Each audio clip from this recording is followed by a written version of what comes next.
ఆనందం ఆగక కళ్ళంబట నీళ్లు వచ్చేస్తుంటే ఆ చీరతో కలిపి శ్యామశాస్త్రి గారు కామాక్షి పరదేవతా పాదాలు పట్టేసుకున్నట్టుగా గట్టిగా పట్టేసుకుని వాటేసుకుని ఆమె పాదాల మీద పడిపోతే ఒక పక్కన లక్ష్మీర్ దివ్యైర్ గజేంద్రైర్ మణిగణగచితై స్నాపితా హేమ కుంభై నిత్యం సా పద్మహస్తా మమ వసతు గృహే సర్వమాంగళ్యయుక్తా దిగ్గజములు వచ్చి కనక కుంభములతో తామర పువ్వులు అభిషేకం చేస్తుంటే ఆ పువ్వులు అమ్మవారి తల మీద పడి ఇలా పట్టుకుని పడుకున్న నా తల మీద తామర పువ్వులు టక్ టక్ టక్ అని పడుతుంటే ఆ సువాసనలో ఆఘ్రాణిస్తూ నేను అలా ఉండిపోయాను అనుకోండి. బాహ్యంలో అవకాశమా, మనసు నిలబడితే అవకాశమా? మనసు నిలబడితే పూజ, అప్పుడు ఒక్క ఉపచారం చాలు. అంటే నా ఉద్దేశం చెయ్యొద్దని కాదు, అలా ఏ ఉపచారమైనా ఒక్కటి చెయ్యగలిగాడు అనుకోండి, వాడు పూజ చేశాడరా అంటుంది అమ్మవారు. వాడు చేశాడరా పూజ అంటే. అమ్మవారిని లలితా సహస్రనామ స్తోత్రంలో కీర్తిస్తూ వ్యాస భగవానుడు ఒక నామంతో సంబోధిస్తాడు, మరాళి మందగమన అని. ఆ తల్లి యొక్క నడక అంత మెల్లగా ఉంటుందిట.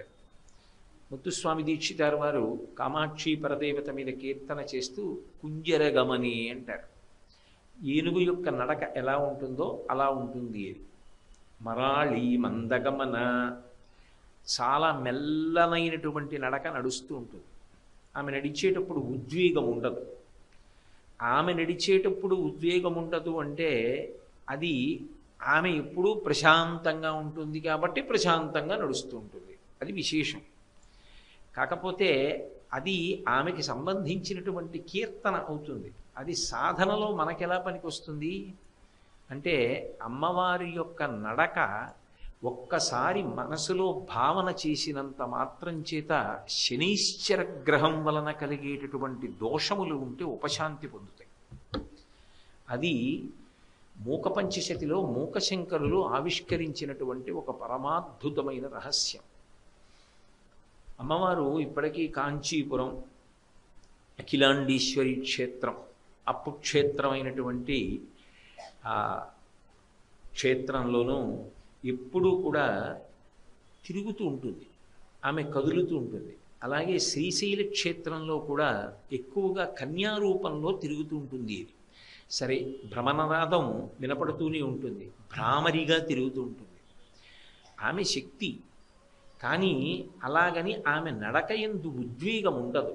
అందుకే దధానో భాస్వత్త అమృత నిలయో లోహిత వపు వినమ్రాణం సౌమ్యో అని మూకశంకరులు అమ్మవారి మీద స్తోత్రం చేస్తూ కొన్ని రహస్యాలు చెప్పారు.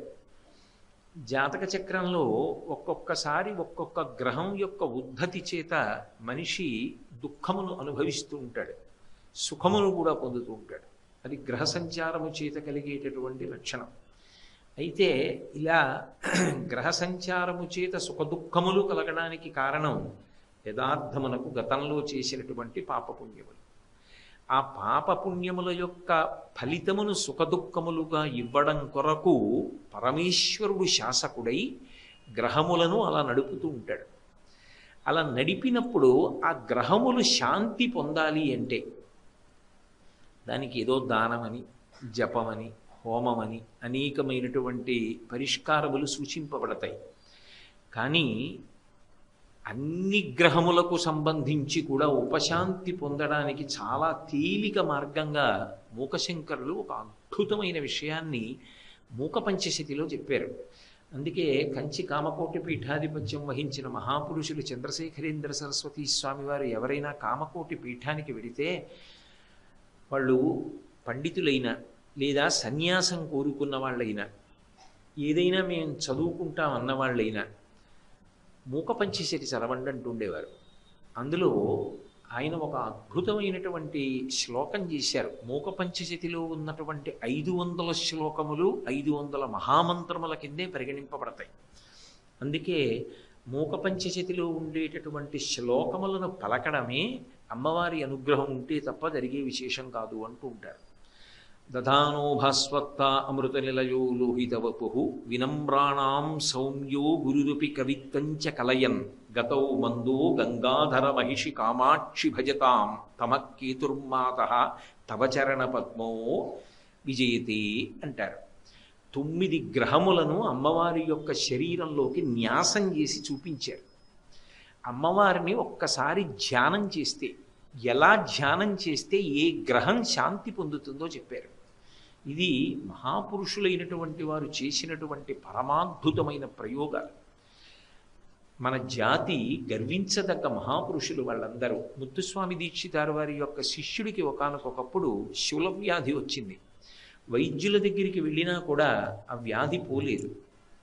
దీక్షితారు వారికి జ్యోతిష శాస్త్రంలో మంచి ప్రవేశం ఉంది.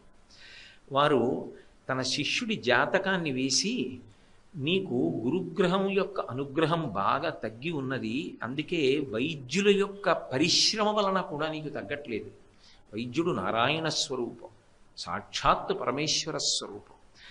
వాళ్ళ యొక్క పరిశ్రమ కూడా నిన్ను అనుగ్రహించలేకపోతోంది అంటే దానికి కారణం గురుగ్రహం యొక్క అనుగ్రహం ప్రబలంగా లోపించింది. నీకు మళ్ళీ గురుగ్రహం యొక్క అనుగ్రహాన్ని కట్టపెట్టడం కోసమని నేను ఒక కీర్తన రచన చేసి నీకు ఉపదేశం చేస్తాను. దీన్ని ప్రతిరోజు నువ్వు పాడుకో అని చెప్పి బృహస్పతే తారాపతే అని ఒక కీర్తన రచించాడు.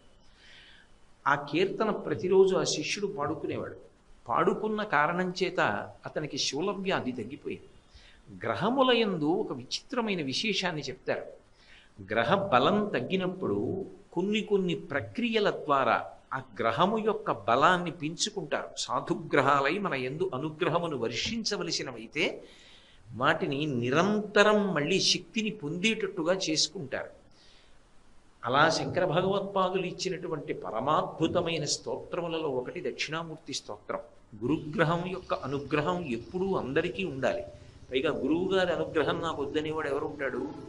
అందుకు దక్షిణామూర్తి స్తోత్రం ఇచ్చారు. దక్షిణామూర్తి స్తోత్రం ప్రతిరోజు చదువుకుంటే గురుగ్రహం యొక్క అనుగ్రహం విశేషంగా లభిస్తుంది జాతకంలో. అలాగే మూకశంకరులు ఈ శ్లోకాన్ని ఇస్తూ ఒక గొప్ప మాట అన్నారు. దధానో భాస్వత్త అమృత నిలయో లోహితవపు వినమ్రాణాం సౌమ్యో గురురపి కవిత్వంచ కలయన్ గతౌ మందో గంగాధర మహిషి కామాక్షి భజతాం తమఃకేతుర్మాత తవ చరణ పద్మో విలసితే విజయతే అన్నారు. అమ్మవారి పాదముల వంక ధ్యానంలో చూసి ఆమె మంజీర ధ్వనులు వినపడుతుండగా ఆవిడ మెల్లగా నడుస్తున్నది అని భావన చేసి, ఆవిడ నడకలను భావన చేసిన వాడు ఎవరు ఉంటాడో ఆ నడకని భావన చేసిన వాడికి శనీశ్చర గ్రహం ఒకవేళ ఏలినాటి శని దోషంలో ఉన్నా కూడా ఆ నడకని భావన చేసినంత మాత్రం చేత ఆ శనిగ్రహ దోషము ఉపశమిస్తుంది అని ఆయన ప్రతిపాదన చేశారు. ఎందుకని అంటే శనైహి చరహ శనైశ్చరః, మందుడు అని పేరు, మందపల్లి అని మనకు ఒక క్షేత్రం. అక్కడ శనీశ్చరుడు ప్రతిష్ఠించినటువంటి శివలింగం. శనీశ్చరుడు అక్కడ ఉండి అభిషేకం పొందడు, ఆయన చేత ప్రతిష్ఠింపబడిన శివలింగం ఉంటుంది. దానికి నువ్వుల నూనెతో అభిషేకం చేస్తూ ఉంటారు. పరమ ప్రఖ్యాతమైనటువంటి క్షేత్రం.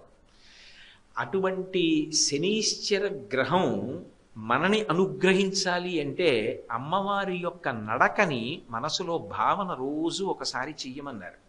ఒకవేళ అలా నీకు భావన చెయ్యడానికి మనసు నిలబట్టలేదనుకుంటే ఈ శ్లోకాన్ని జపం చేసుకోమన్నారు. గతౌ మందో గంగాధర మహిషి కామాక్షి భజతాం తమఃకేతుర్మాత తవ చరణ పద్మో విజయతే.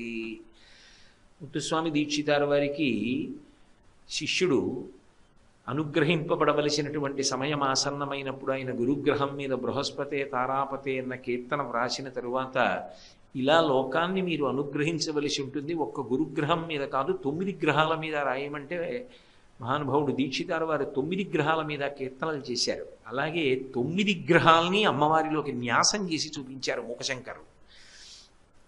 గతౌ మందు, ఆమె నడక చాలా మెల్లగా ఉంటుంది. అన్ని గ్రహాల్లోకి శనీశ్చర గ్రహం మెల్లిగా నడుస్తుంది. అందుకే శనైహి చరహ శనైశ్చరః. మెల్లమెల్లగా నడుస్తాడు కాబట్టి ఆయనకి శనీశ్చరుడు అని పేరు. అటువంటి నడకలు ఏవి ఉన్నాయో ఆ నడక చాలా మెల్లగా ఉంటుంది. అయితే ఏమండి ఉద్వేగం ఉండవలసిన అవసరం ఆవిడకు ఉండదు కాబట్టి, ఆవిడ ఎప్పుడూ ప్రశాంతంగా ఉంటుంది కాబట్టి ఆవిడ మెల్లగా నడిచింది, బాగుంది. కానీ మరి రాక్షస సంహారం చేసిందిగా, అనేక అవతారములను స్వీకరించిందిగా, అప్పుడు కూడా అలాగే మెల్లమెల్లగానే నడుస్తుందా? యుద్ధం చేస్తున్నప్పుడు కొంచెం తొందరగా నడవడం, అడుగులు వడివడిగా వేయడం అలా ఏముండదా? అంటే తత్వతః చెప్పవలసి వచ్చినప్పుడు మరాళి మందగమన, ఆమె మెల్లగా నడుస్తుంది అన్న మాటకు అర్థం ఏమిటంటే నిజానికి నీకు ఆమె బయట లభ్యమయ్యే అవకాశం బహు తక్కువ. ఆమె యొక్క ఆరాధన చెయ్యాలి అంటే అంతర్ముఖత్వము ఎవరికి అలవాటు పడుతుందో వాడికి మాత్రమే ఆమె చిక్కుతుంది. అందుకే అంతర్ముఖ సమారాధ్య బహిర్ముఖ సుదుర్లభ. బయట చూడడం ఎందుకు అంటే ఆ ఉత్సవాన్ని, ఆ సేవని, ఆ పూజని లోపల పట్టుకోవడానికి. కన్నులు మూసుకుని లోపల ఉపాసన చేసినప్పుడు ఆమె లభ్యమవుతుంది. ఈ లోపల దొరుకుతుంది తప్ప నిజానికి ఆమె బయట దొరికేది కాదు. బయట ఎక్కడో ఆవిడ్ని పట్టుకోవడం సాధ్యం కాదు. మరి మెల్లగా నడిచేటటువంటి అమ్మ యొక్క నడక ఎక్కడ కనపడుతుంది అంటే నిజానికి ఇక్కడ కనపడుతుంది. తాడేపల్లి రాఘవనారాయణ శాస్త్రి గారు ఉపాసన చేసి చేసి చేసి చేసి పడిపోయారు. అన్నం కూడా తినలేదు. మహానుభావుడు ఆ రోజుల్లో ఆయన అంత దారిద్ర్యాన్ని కూడా అనుభవించారు. ఒకరిని అడగలేదు. పడిపోతే అమ్మవారే వచ్చి శాస్త్రి అని తలెత్తి తొడ మీద పెట్టుకుని పాయసాన్నం పెట్టేది. ఆ తర్వాత ఆయనకి వెనక్కి తిరిగి చూడలేదు. ఆయన దేవీ నవరాత్రి ఉత్సవాలు చేయాలని సంకల్పం చేసేవారు. ఇంట్లో పావుషేరు బియ్యం ఉండేవి. వెళ్ళి అమ్మవారికి నమస్కారం పెట్టేవారు. మహాలయ పక్షంలో అమావాస్య తిథి నాడు నమస్కారం పెట్టేవారు. ఆయన మరునాడు బ్రాహ్మీ ముహూర్తంలో తెల్లవారి లేచేటప్పటికీ ఎదురుగుండా రైస్ మిల్ నుంచి కబురు వచ్చేది. నిన్న రాత్రి ఎక్కడి నుంచో బళ్ళు వచ్చాయి, శాస్త్రి గారు ఇల్లు వెతుక్కుని రావడం ఆలస్యమైంది, ఎవరో అమ్మవారి ఉత్సవాల కోసమని చెప్పి బెల్లం దిమ్మలు, కందులు, మినువులు, బియ్యం ఇవన్నీ పంపించారు. ఆయన్ని ఇప్పుడు నిద్ర లేపడం ఎందుకు, మీకు ఎలాగో తెలివిగా ఉన్నారు కదా, ఇక్కడ దింపేస్తాను, రేపు పొద్దున్న ఇచ్చేయండి అని దింపేశారు. శాస్త్రి గారు తీసుకెళ్ళండి అనేవారు. అమ్మవారి ఉత్సవానికి కావలసినవన్నీ వచ్చేసేవి. అమ్మవారి ఉత్సవానికి వచ్చినటువంటివి విజయదశమి నాడు ఆయన ఏం చేసేవారంటే ఏమైనా మిగిలిపోతే అవన్నీ కూడా పిండి వంటలు వండించేసి వచ్చిన వాళ్ళకి అందరికీ పెట్టేసి, ఇంకా మిగిలిపోతే అమ్మ ఉత్సవానికి ఇచ్చింది తప్ప మిగల్చుకు నీ తినడానికి కాదు అని రహదారి మీద వెళ్ళిపోతున్నటువంటి వాహనాలు ఆపి అందులోకి భక్తుల్ని ఎక్కించి ప్రసాదం పంచిపెట్టేసేవారు. విజయదశమి సాయంకాలానికి వచ్చిన డబ్బు పదార్థాలు అయిపోవాలి. ఏకాదశి నాటికి మళ్ళీ మామూలు. అంటే ఆయనకి అమ్మవారు ఇస్తుంది ఆయన తినడానికి కావలసినంత. ఆ ఉపాసన బలం ఎలా ఉండేదంటే నేను ఆ చందోలు వెళ్ళి చూశా. నాతో ఇక్కడ ఉన్న వాళ్ళు కొంతమంది ఉన్నారు కూడా. వెళ్ళినప్పుడు గోపాలకృష్ణ గారు కూడా నాతో వచ్చారప్పుడు. ఆయన మడత కుర్చీలో పడుకుని ఉండేవారు. పడుకుని ఉంటే ఒక స్త్రీ ఆయన్ని చూడడానికి వచ్చింది. వచ్చి శాస్త్రి గారు ఉన్నారా అని అడిగింది. నేనే శాస్త్రిని అన్నారు. ఏమిటమ్మా అలా మాట్లాడతారు, శాస్త్రి గారు మగ ఆయన కదా, మీరు ఆడవారు కదా, శాస్త్రి గారిని అడుగుతున్నానమ్మా అని. నీకు బుద్ధుందా, నేనేనే శాస్త్రిని అన్నారు ఆయన. మళ్ళీ అలా అంటారేంటమ్మా, శాస్త్రి గారు ఉంటే చెప్పండి దర్శనం చేసుకుంటారు. నేను శాస్త్రిని అని లేచి నిలబడ్డారు. ఆవిడ ఉలిక్కి పడింది. అప్పుడు శాస్త్రి గారిలా కనపడ్డారు. ఆయన చాలామందికి స్త్రీలా కనపడేవారు. ఆ ఉపాసన బలం. చిట్ట చివర ఆయన భౌతిక కాయాన్ని తీసుకెళ్ళి చితి మీద పెడితే అమ్మవారు లేచింది ఆయన శరీరంలోంచి. అంత మంత్రపూతం అయిపోయింది శరీరం. కంచి కామకోటి పీఠాధిపత్యం వహించిన మహాపురుషులు చంద్రశేఖరేంద్ర సరస్వతి స్వామివారు ఆ రోజుల్లో ఒక మాట అనేవారు. ఇక్కడ దాకా ఎందుకు వచ్చారు, కంచి దాకా, అక్కడ రాఘవనారాయణ శాస్త్రి గారు ఉన్నారుగా అంటూ ఉండేవారు. ఆయన ఉన్న చోట అమ్మవారు తిరుగుతుండేది. ఆయన పడుకుంటే గడప మీద కూర్చునేది. అనేక పర్యాయాలు అమ్మవారితో హాస్యమాడి వ్యాసుణ్ణి పిలిచి చెప్తాననేవారు. ఆయన అలా రాసిన పుస్తకాలు ఉన్నాయి ఇప్పటికీ. పలికింది తల్లి. ఎలా అంటే లోపల ఉపాసన. లోపలి ఉపాసన మరాళి మందగమన అని అనడానికి కారణం ఏమిటంటే రాజన్ మత్తమరాళ మందగమనాం అనడానికి కారణం హంస నడక కలిగినది అని. హంస అంటే నిజంగా పక్షి ఎక్కడుందండి అని అడిగారు అనుకోండి, కొన్ని పౌరాణిక పక్షులు అంటారు, చకోరము ఇటువంటివి. హంస ఎక్కడుంది అంటే ఇదిగోనండి ఇక్కడ ఉంది అని చూపించిన వాళ్ళు ఇప్పటివరకు ఎక్కడ కనపడలేదు. హంస అన్న మాటకు అర్థం ఏమిటంటే నిజానికి హకారము శివశక్తి, సకారము శక్తి, శక్తి అంటే అమ్మవారు, హకారము శివశక్తి. హకార సకారముల మధ్యలో బిందుస్వరూపం కలిసిందనుకోండి హంస, అది కదులుతూ ఉంటుంది. ఆ హంస ఎక్కడ కదులుతుందంటే షట్చక్రముల యందు కదులుతూ ఉంటుంది. అది యోగరహస్యం. సరే, అదే ఒక పరిస్థితిలో చెప్పినప్పుడు బిందునాద కళా విధానేన అన్న మాట వాడుతూ ఉంటారు దానికి. ఆ తల్లి కదులుతుంది, ఆమె ఆయా చక్రముల యందు కదిలినప్పుడు జీవుడు ఒక్కొక్క స్థితిని పొందుతూ ఉంటాడు. అది హంస. అందుకే మీరు చూడండి, ఈ హ ఈ స ఈ రెండింటినీ కలిపి అమ్మవారిని అయ్యవారిని సంయోగంగా ప్రతిపాదన చేస్తారు. అందుకే సూక్తం దగ్గరికి వచ్చేటప్పటికీ శ్రీ సూక్తం అంటే అమ్మవారి పరంగా ఉన్నది హిరణ్యవర్ణాం హరిణీం అని మొదలవుతుంది హకారంతో. అయ్యవారి మీది సహస్రశీర్ష పురుష అని మొదలవుతుంది. ఈ హకార సకారముల మధ్యలో బిందుస్వరూపం ఉంటుంది. అప్పుడు హంస. ఈ హంస మరాళీ మందగమన, మెల్లగా నడుస్తుంది. దీని అర్థం ఏమిటంటే యథార్థమునకు ఉపాసనలో దాని అర్థం ఏమి అంటే నువ్వు ఎంత ఉద్వేగంగా ఉండి చేస్తుంటావో అంతగా ఆమె నీకు పట్టుపడకుండా ఉంటుంది.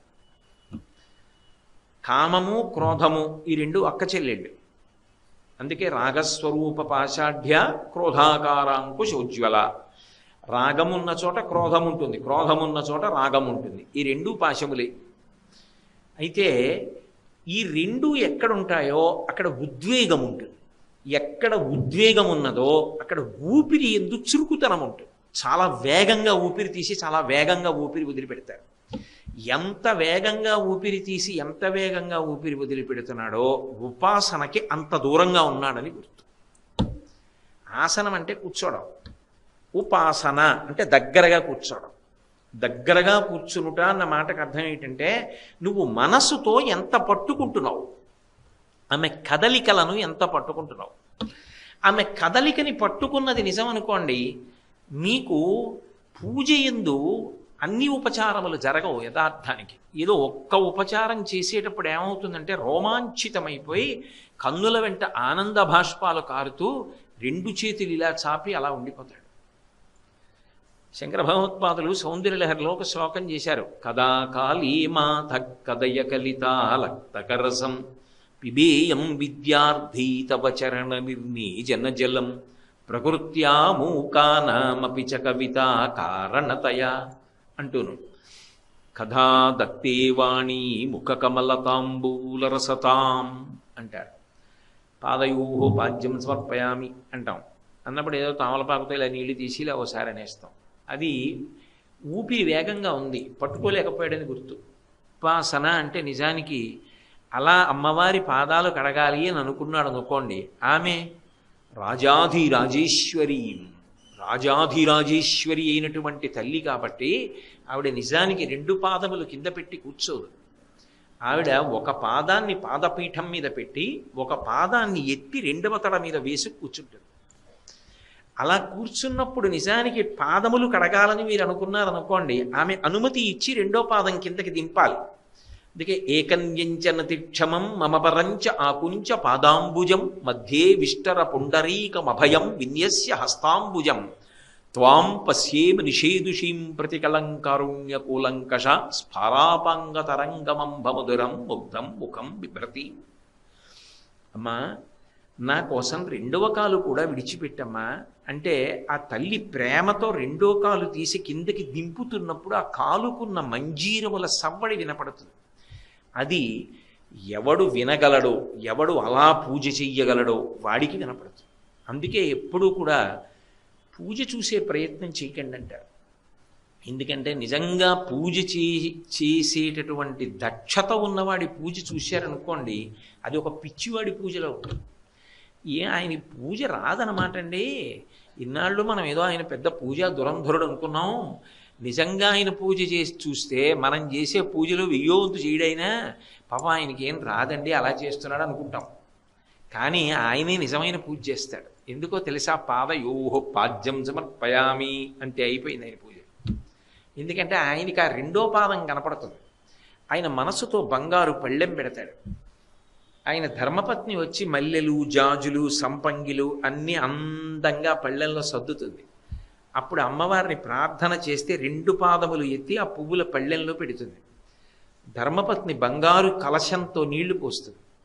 ఈయన కుడి చేత్తో అమ్మవారి పాదాలు కడుగుతూ ఆ చీర కొంగు పైకెత్తి పట్టుకుని ఆ మంజీరం కొంచెం పైకెత్తి అమ్మవారి కాళ్ళు కడుగుతాడు. ఆవిడ కాళ్ళకి పాదములకు అలంకారం చేయబడినటువంటి లత్తుక ఆ నీళ్లలో కడిగి, మనం సువాసిని పూజ చేసినప్పుడు నీళ్ళు ఎర్రగా ఉంటాయే అటువంటి ఎర్రటి నీళ్లు తయారవుతాయి. ఆవిడ పాదములకు సహజ సుగంధం ఉంటుంది. ఆవిడ ఒళ్ళంతా సుగంధభరితం. ఆ సహజ సుగంధభరితమైన పాదములను కడిగినప్పుడు ఆ లత్తుకతో కరిగినటువంటి ఎర్రటి నీళ్లున్నాయే అవి సరస్వతీదేవి తాంబూల చర్వణం చేసిన లాలాజనంతో సమానం. ఆ తీర్థాన్ని ఒక్క ఉద్ధరణుడు ఇలా పుచ్చుకున్నవాడు ఉంటాడే, వాడికి వచ్చే సరస్వతీ కటాక్షం అనన్య సామాన్యం. కదా కాళీమాత కథయ కలితాలక్తకరసం. ఎప్పుడమ్మా నేను అలా పుచ్చుకుంటాను అన్నారు శంకరుడు. కదా అని మొదలెట్టారు శ్లోకం.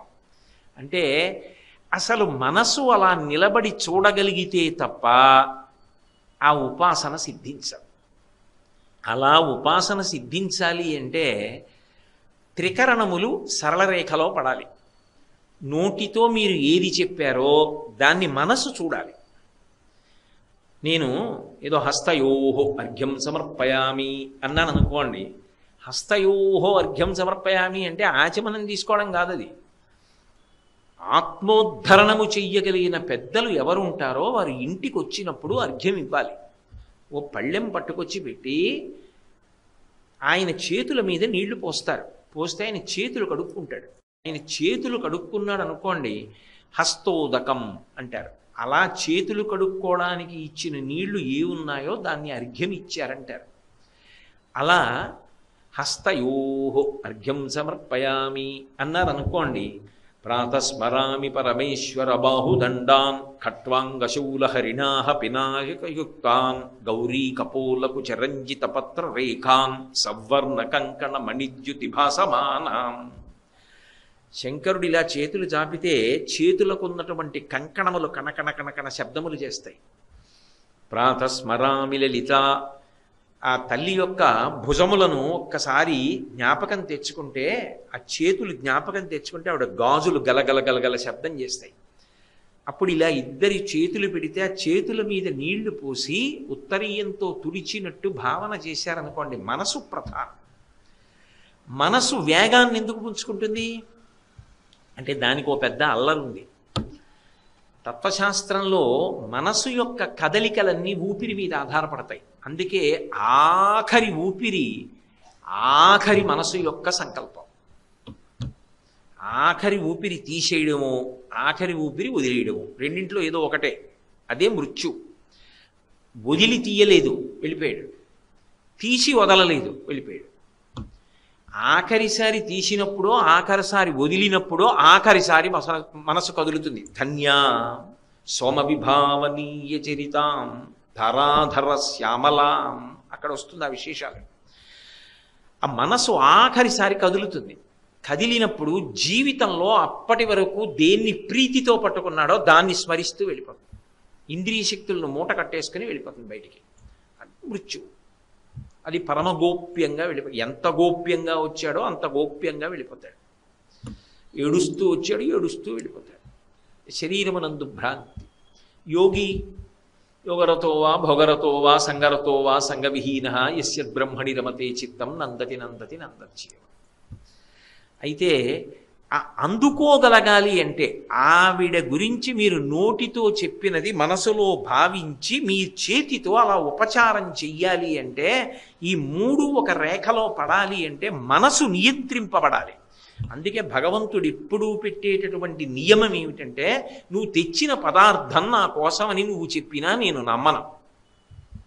ఎందుకని అంటే అది నువ్వు సృష్టించినది కాదు. పత్రం పుష్పం ఫలం తోయం, నువ్వేం తెచ్చావు నాకు అనవసరం. యోమే భక్త్యా ప్రయచ్చతి, భక్తితో తెస్తే పుచ్చుకుంటా. భక్తి మనోజనితం, ప్రేమ.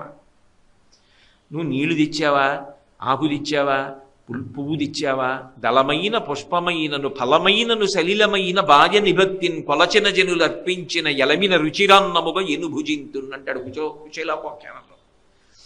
ప్రేమతో పెట్టు, తింటా. ప్రేమ మనసులోంచి రావాలి. అసలు ఆ ప్రేమ అనుబంధం పూజ యందు అభివ్యక్తము కావాలి అంటే మనసు నిలబడితే కదా.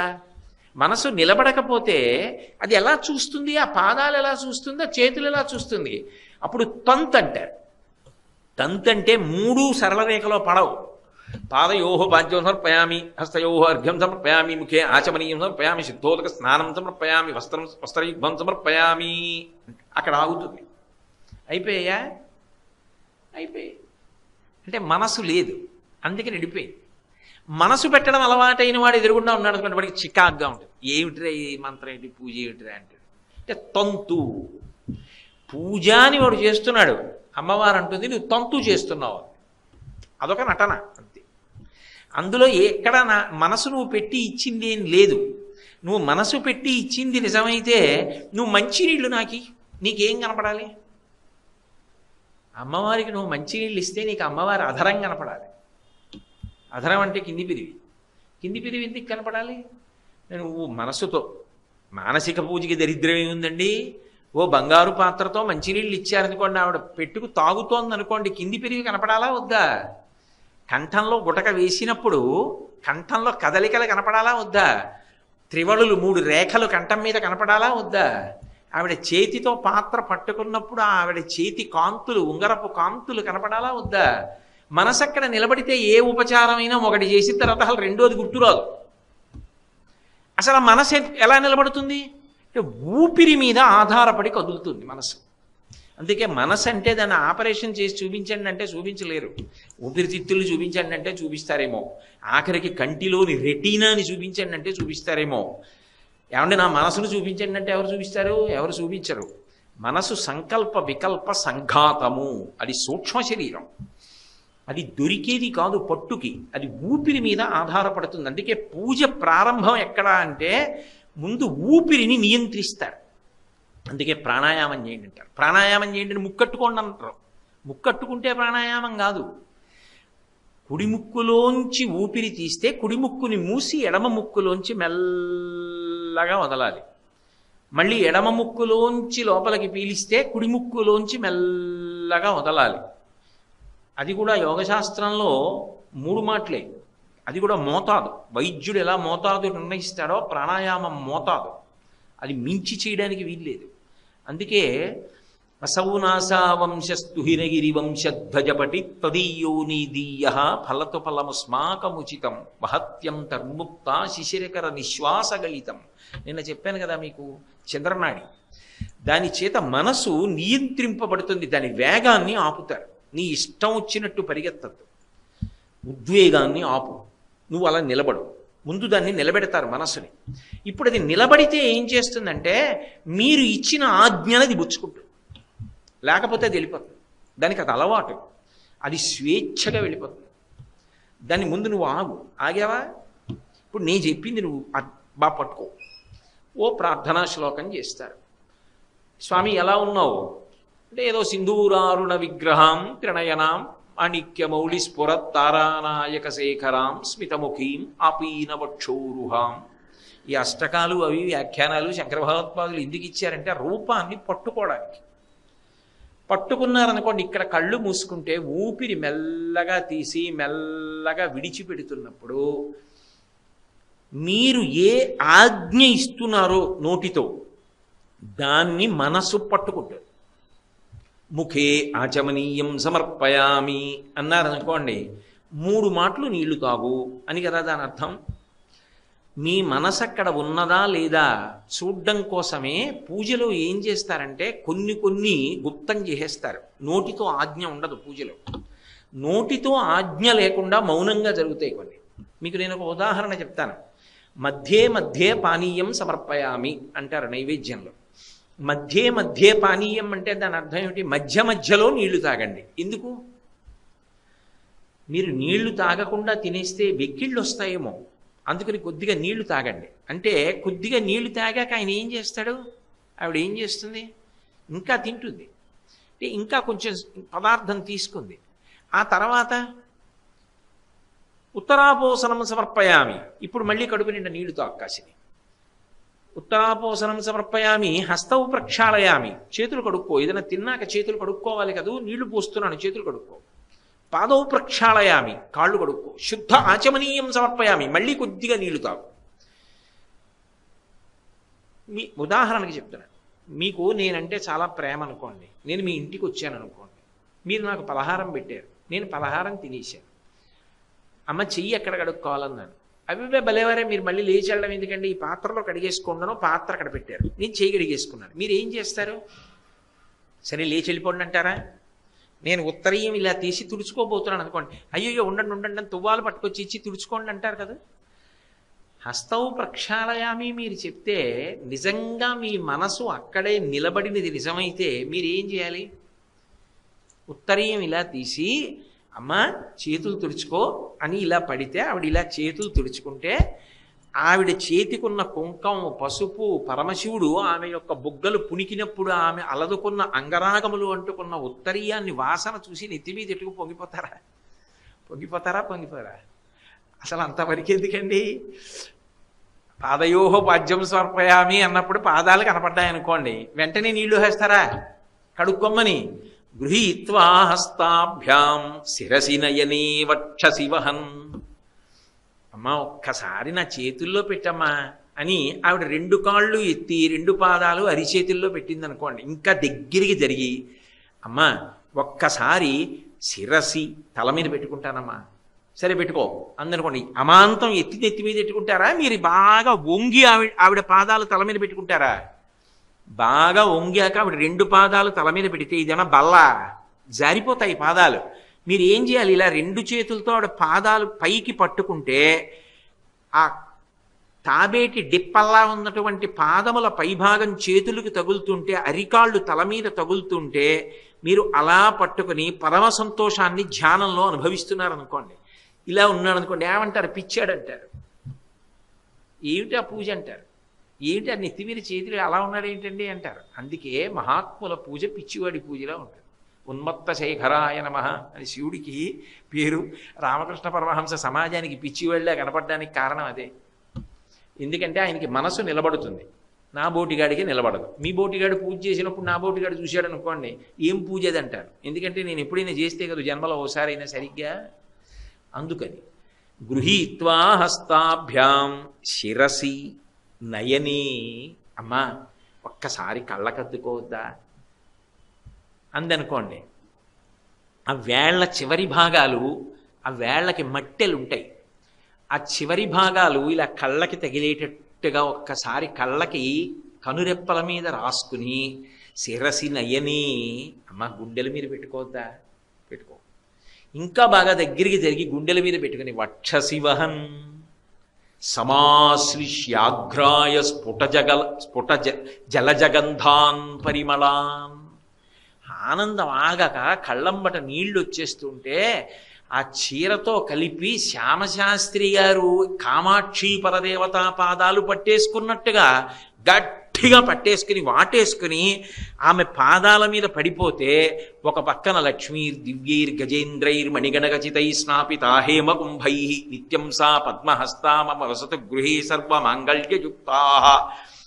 దిగ్గజములు వచ్చి కనక కుంభములతో తామర పువ్వులు అభిషేకం చేస్తుంటే ఆ పువ్వులు అమ్మవారి తల మీద పడి ఇలా పట్టుకుని పడుకున్న నా తల మీద తామర పువ్వులు టక్ టక్ టక్ అని పడుతుంటే ఆ సువాసనలో ఆఘ్రాణిస్తూ నేను అలా ఉండిపోయాను అనుకోండి. బాహ్యంలో అవకాశమా, మనసు నిలబడితే అవకాశమా?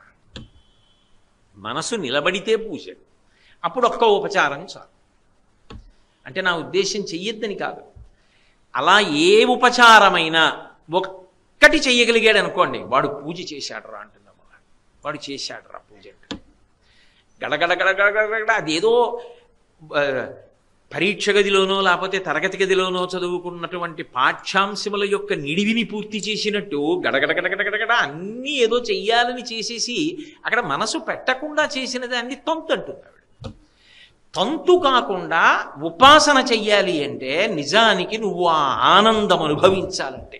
అందుకే శంకర భగవత్పాదులు శివానంద లహరిలో మాట అన్నారు, సమాశ్లిష్యాగ్రాయ స్ఫుటజలజ గంధాన్ పరిమళాన్ అలభ్యాం బ్రహ్మాద్యై ముదమనుభవిష్యామి హృదయే.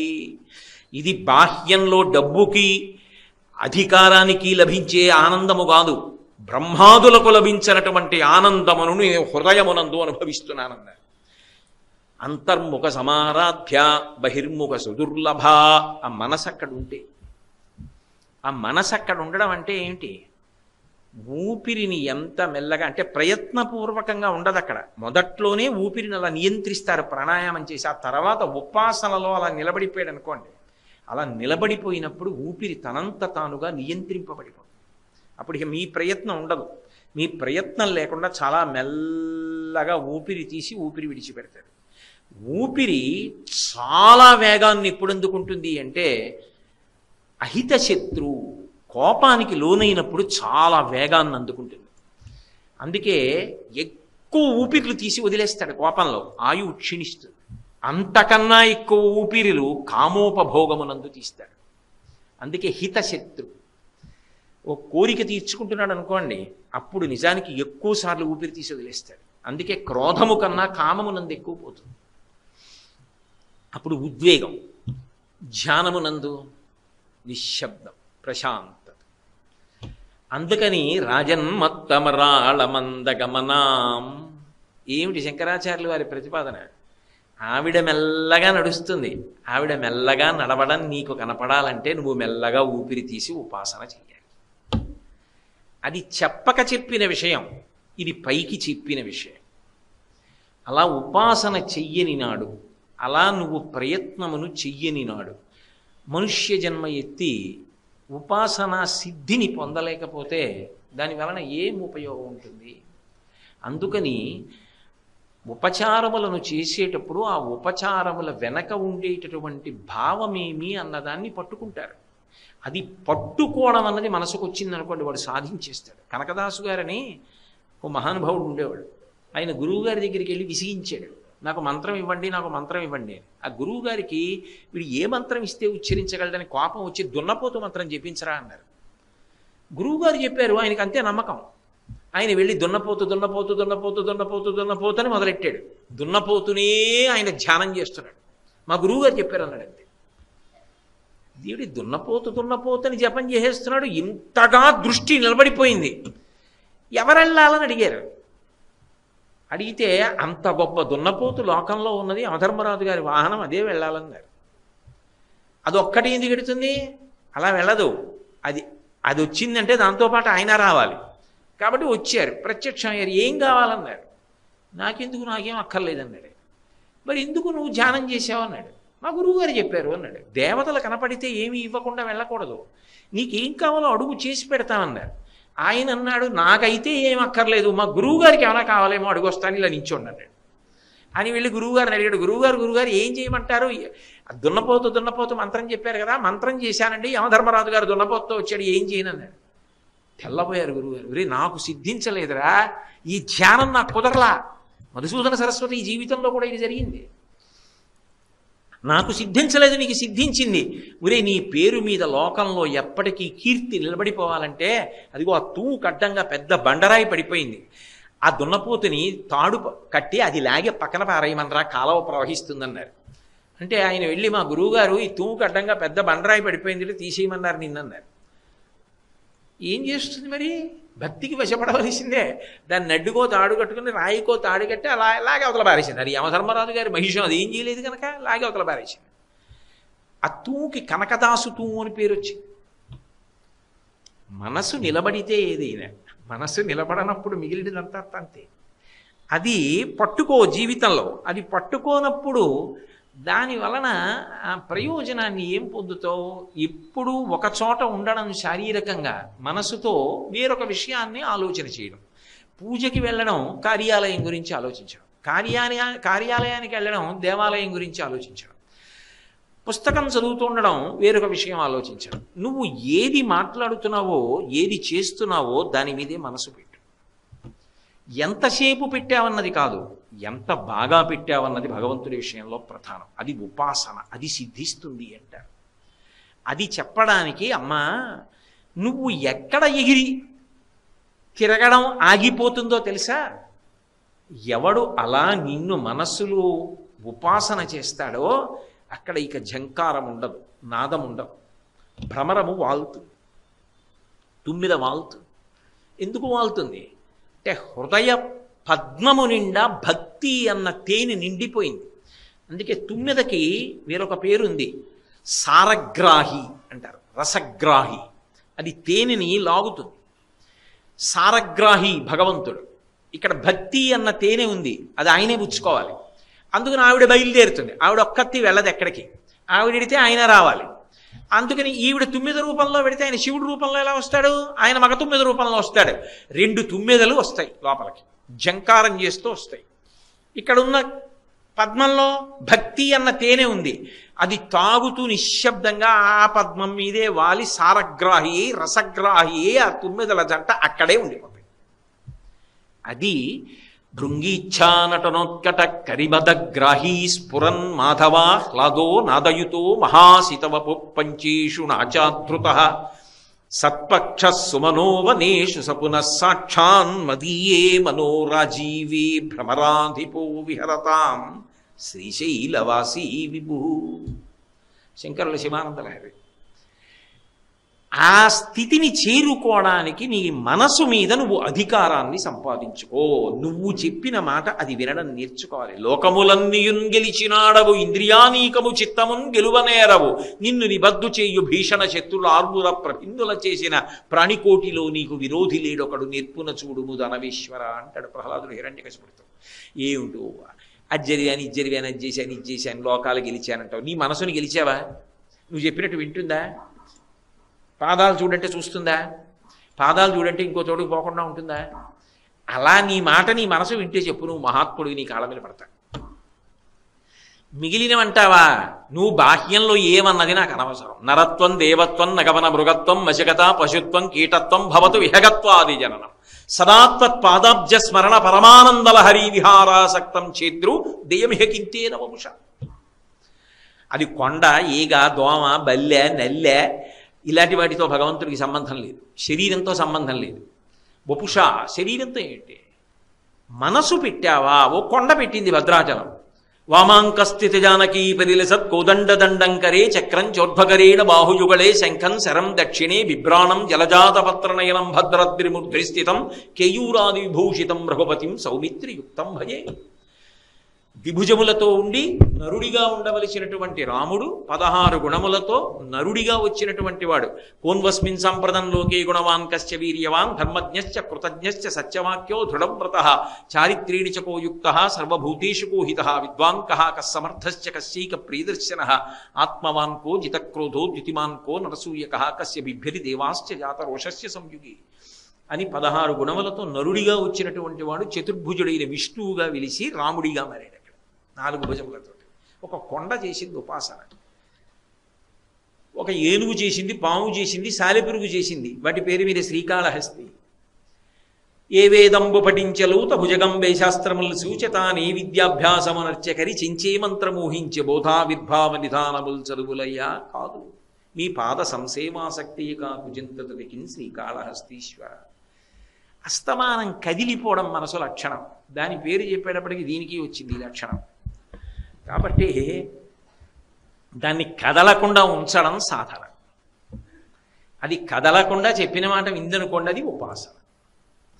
కాబట్టి రాజన్ మత్తమరాళమందగమనాం, అమ్మా నిన్ను అలా ఊపిరులను నియంత్రించి ఎవడు పట్టుకునే ప్రయత్నం చేస్తున్నాడో వాడికి దర్శనమిచ్చేటటువంటి తల్లి. రాజన్మత్తమరాళమందగమనాం రాజీవపత్రేక్షణాం ఆ తల్లి యొక్క చూపులు, ఆమె యొక్క కన్నులు, ఈక్షణ శక్తి అంటారు. ఈక్షణ శక్తి అంటే చూసేటటువంటి శక్తి. నిజానికి శంకర భగవత్పాదులు వాడినటువంటి మాట, మహానుభావుడు ఆయన కాకపోతే ఎవరు వాడగలరా మాటలు, పరమాద్భుతమైన విశేషాలు. భగవంతుడు ఏది కూడా ఏదో కర్తృత్వంతో ప్రత్యేకంగా ఆయన వచ్చి మనం చేసినట్టుగా పనులు చేయడు. ఆయన కేవలము తన చూపుల చేస్తాడు. అందుకే శ్రీకైవల్య పదంబు చేరుటకునై చింతించెదన్ లోకలక్షైకారంభకు భక్తపాలన కళా సంరంభకున్ దానవోద్రేక స్తంభకు కేళిలోల విలస దృగ్జాల సంభూత నానా కంజాత భవాండ కుంభకు మహానందాంగన డింబకున్ అంటారు పోతన గారు.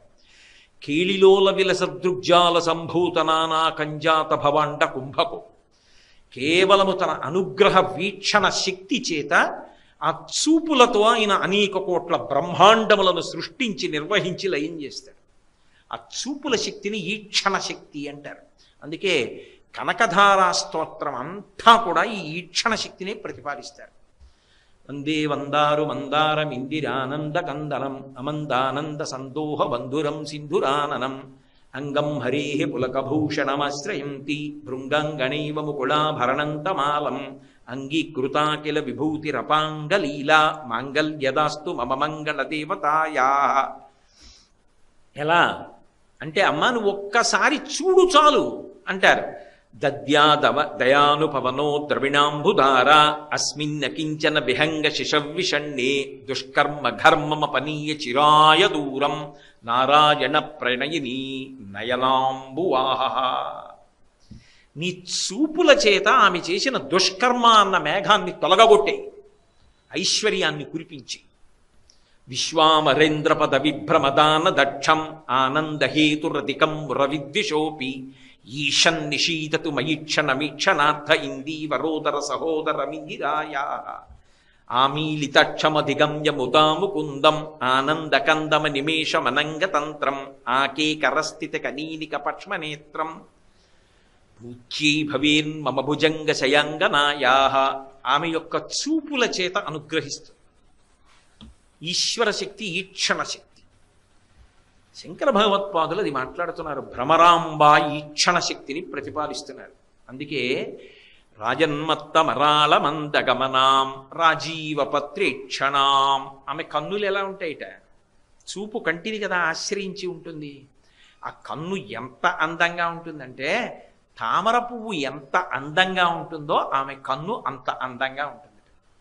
అయితే ఈ మాట అన్న శంకరాచార్యులు వారే సౌందర్యలహరిలో అబ్బెబ్బెబ్బే అమ్మా అసలు నిజానికి ఏదో కలవ పూలతో నీ కంటిని సంకేతిస్తారు కానీ, తామర పువ్వో కలవ పువ్వో ఆ కలవ పువ్వుతో సంకేతిస్తారు కానీ అందులో లక్ష్మీదేవి కూర్చుంటుంది అని కదా, కమలాసన అని పేరు ఆవిడికి. కానీ నిజానికి నీ కంటితో పోల్చబడేవి ఏ ఉన్నాయో అవి రెండూ కూడా చాలా సిగ్గుపడిపోయాయమ్మా, నీ కళ్ళ సౌందర్యంతో సరిపోవని అన్నారు. ఆయన ఒక చోట ఒక శ్లోకం చేస్తూ కొన్ని అద్భుతమైనటువంటి విషయాలని ప్రతిపాదన చేశారు. అందులో మీనాక్షి అంటూ ఉంటాం కదూ అమ్మవారిని. అంటే చేపల యొక్క చూపులు ఎలా ఉంటాయో అవి కనురెప్ప పడదు చేపకి. నీళ్లలో తిరుగుతున్నా కూడా కనురెప్ప వేయకుండానే ఉంటుంది, నిద్రపోతున్నా కనురెప్ప వేయకుండానే ఉంటుంది. దానికి ఆ శక్తి ఉంది. అమ్మవారు కనురెప్ప వేయదు. ఆవిడ వేసింది అనుకోండి ప్రళయం, లోకాలు లయమైపోతాయి. ఉన్మీషని విషోత్పన్న విపన్న భువనామళి. అందుకని మీనాక్షి అంటూ ఉంటారు. చేపల లాంటి చూపులు కలిగినది వక్త్రలక్ష్మి పరివాహ చలన్మీ లాభలోచన అని. కాబట్టి ఓసారి చేపలన్నీ అనుకున్నాయిట, అమ్మవారి కన్నులను మనతో పోలుస్తారు కదా, ఓసారి అమ్మవారి దగ్గరికి వెళ్ళి మనం చూసొద్దామని వచ్చేయట. శంకర భగవత్పాదులు అన్నారు సౌందర్యలహరిలో, తవాపర్ణే కర్ణే జపనయనపై శూన్యచకితా నిలీయంతేతో ఏ నియషమనిమేషాశఫరికా యంచ శ్రీర్బద్ధచ్చదపుటకవాటంకువలయం జహాతి ప్రత్యూషే నిశిచ విఘటయ్య ప్రవిశతి. చేపలు వచ్చి అమ్మవారి కళ్ళ దగ్గర నిలబడ్డాయిట. మీనాక్షి మీనాక్షి అంటారు, మాతో పోలుస్తారు కదా అని. మేము కనురెప్ప వేయం, అమ్మవారు కనురెప్ప వేయదు అని. అమ్మవారి కళ్ళన్నాయిట, అసలు ఆవిడ దగ్గర లేనిది మీకు వచ్చే అవకాశం ఉందా?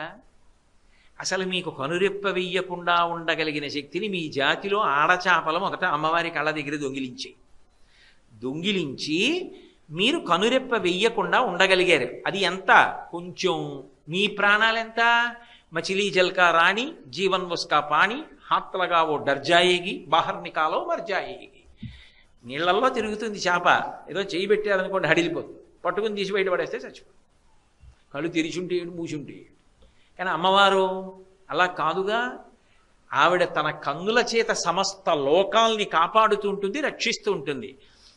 ఆవిడ చూపులలో కోట్ల కోట్ల కోట్ల వంతులో ఒక లేశాన్ని మీరు అపహరించారు. అందువల్ల కనురెప్ప వేయకుండా ఉండగలిగారు. ఏదో పెద్ద మీ పోలిక ఆవిడకి వచ్చిందన్నట్టు ఏదో మీనాక్షి అన్నారని చెప్పి మా పోలికలే అమ్మవారి కళ్ళకని వచ్చారా దొంగతనం చేసి పైగాను అని అనేటప్పటికీ ఆ చేపలు అనుకున్నాయిట, అయ్య బాబోయ్ ఇవాళ ఈ కళ్ళకి తెలిసిపోయింది, అమ్మవారి కళ్ళకి మనం చేసిన దొంగతనం, ఆవిడ కళ్ళ దగ్గరే మనం ఇలా రెప్ప వేయకుండా ఉండగలిగిన శక్తిని దొంగిలించామని. ఇప్పుడు ఈ కళ్ళు ఏం చేస్తాయి? ఎవరింట్లో దొంగతనం జరిగితే వాళ్ళు ముందు పక్కింటి వాళ్ళకి చెప్తారు. అమ్మవారి కళ్ళు ఇక్కడ వరకు ఉంటాయి, ఆకర్ణాంత విశాల నేత్రములు. అందుకని ఇవి వెళ్ళి పక్కింట్లో చెవులకి చెప్తాయి, ఈ చెవికి చెప్తాయి. ఈ చెవులు ఏం చేస్తాయి? ఇవి కావ్యాలాప వినోదిని. అమ్మవారి ఎప్పుడు కావ్యాలు పాటలు వింటూ ఉంటుంది.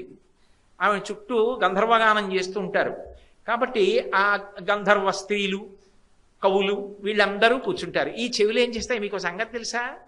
అమ్మవారి దగ్గర కనురెప్ప వెయ్యకుండా ఉండగలిగిన శక్తినే చేపలు దొంగిలించాయని చెప్తాయి. కవులు ఏం చేస్తారు? అబ్బా మంచి విషయం దొరికింది రోజు కావ్యాలు రాస్తారు.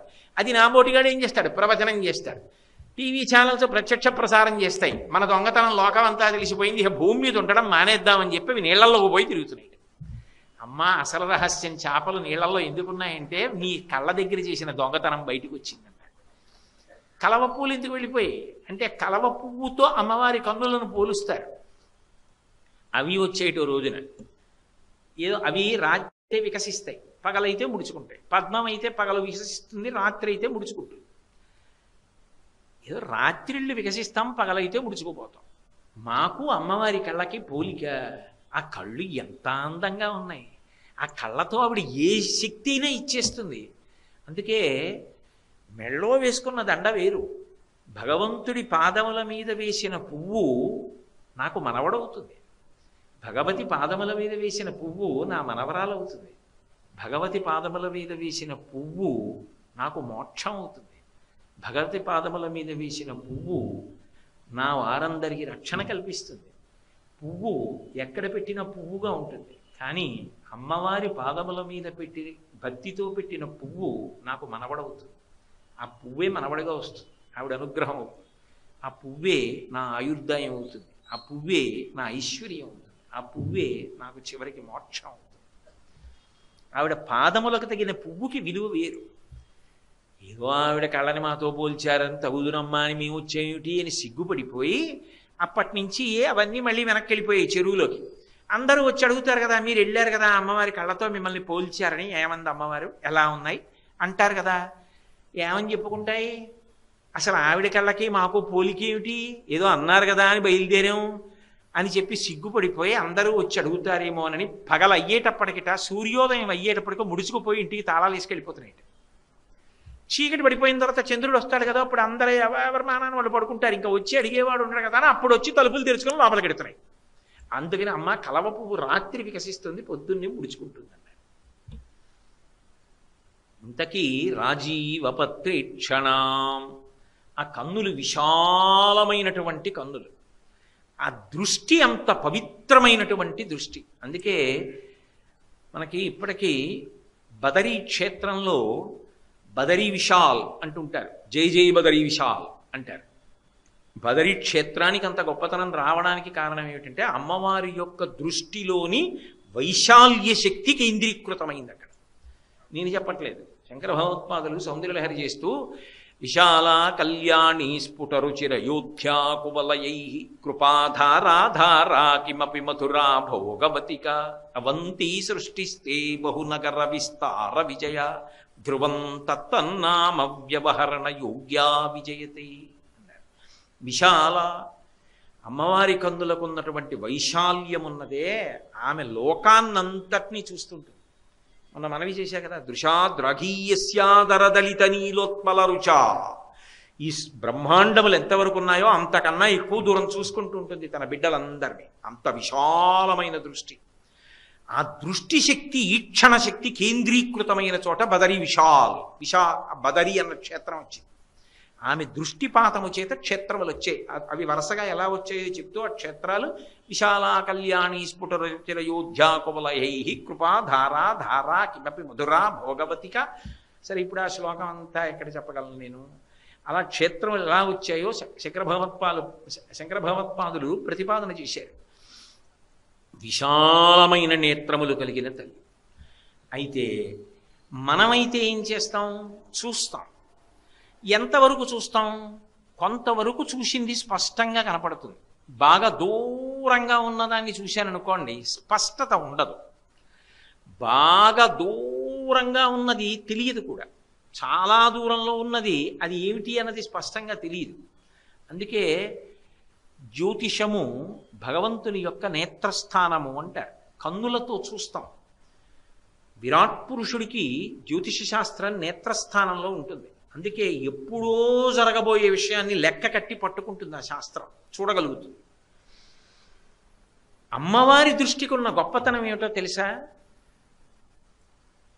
ఎవరినైనా ఆవిడ చూసిందనుకోండి, వాడు కామకోటి అనుగ్రహాన్ని పొందుతాడు. అంటే చరమ ప్రయోజనం ఏది ఉంటుందో, ఏది కోట్ల జన్మల సాధన వలన కలుగుతుందో అది ఆమె యొక్క చూపు పడిన కారణం చేత వచ్చేస్తుంది. ఇప్పుడు ఎవరో మనని చూశారనుకోండి, కలిగితే భయం కలగాలి, లేకపోతే ప్రేమ కలగాలి.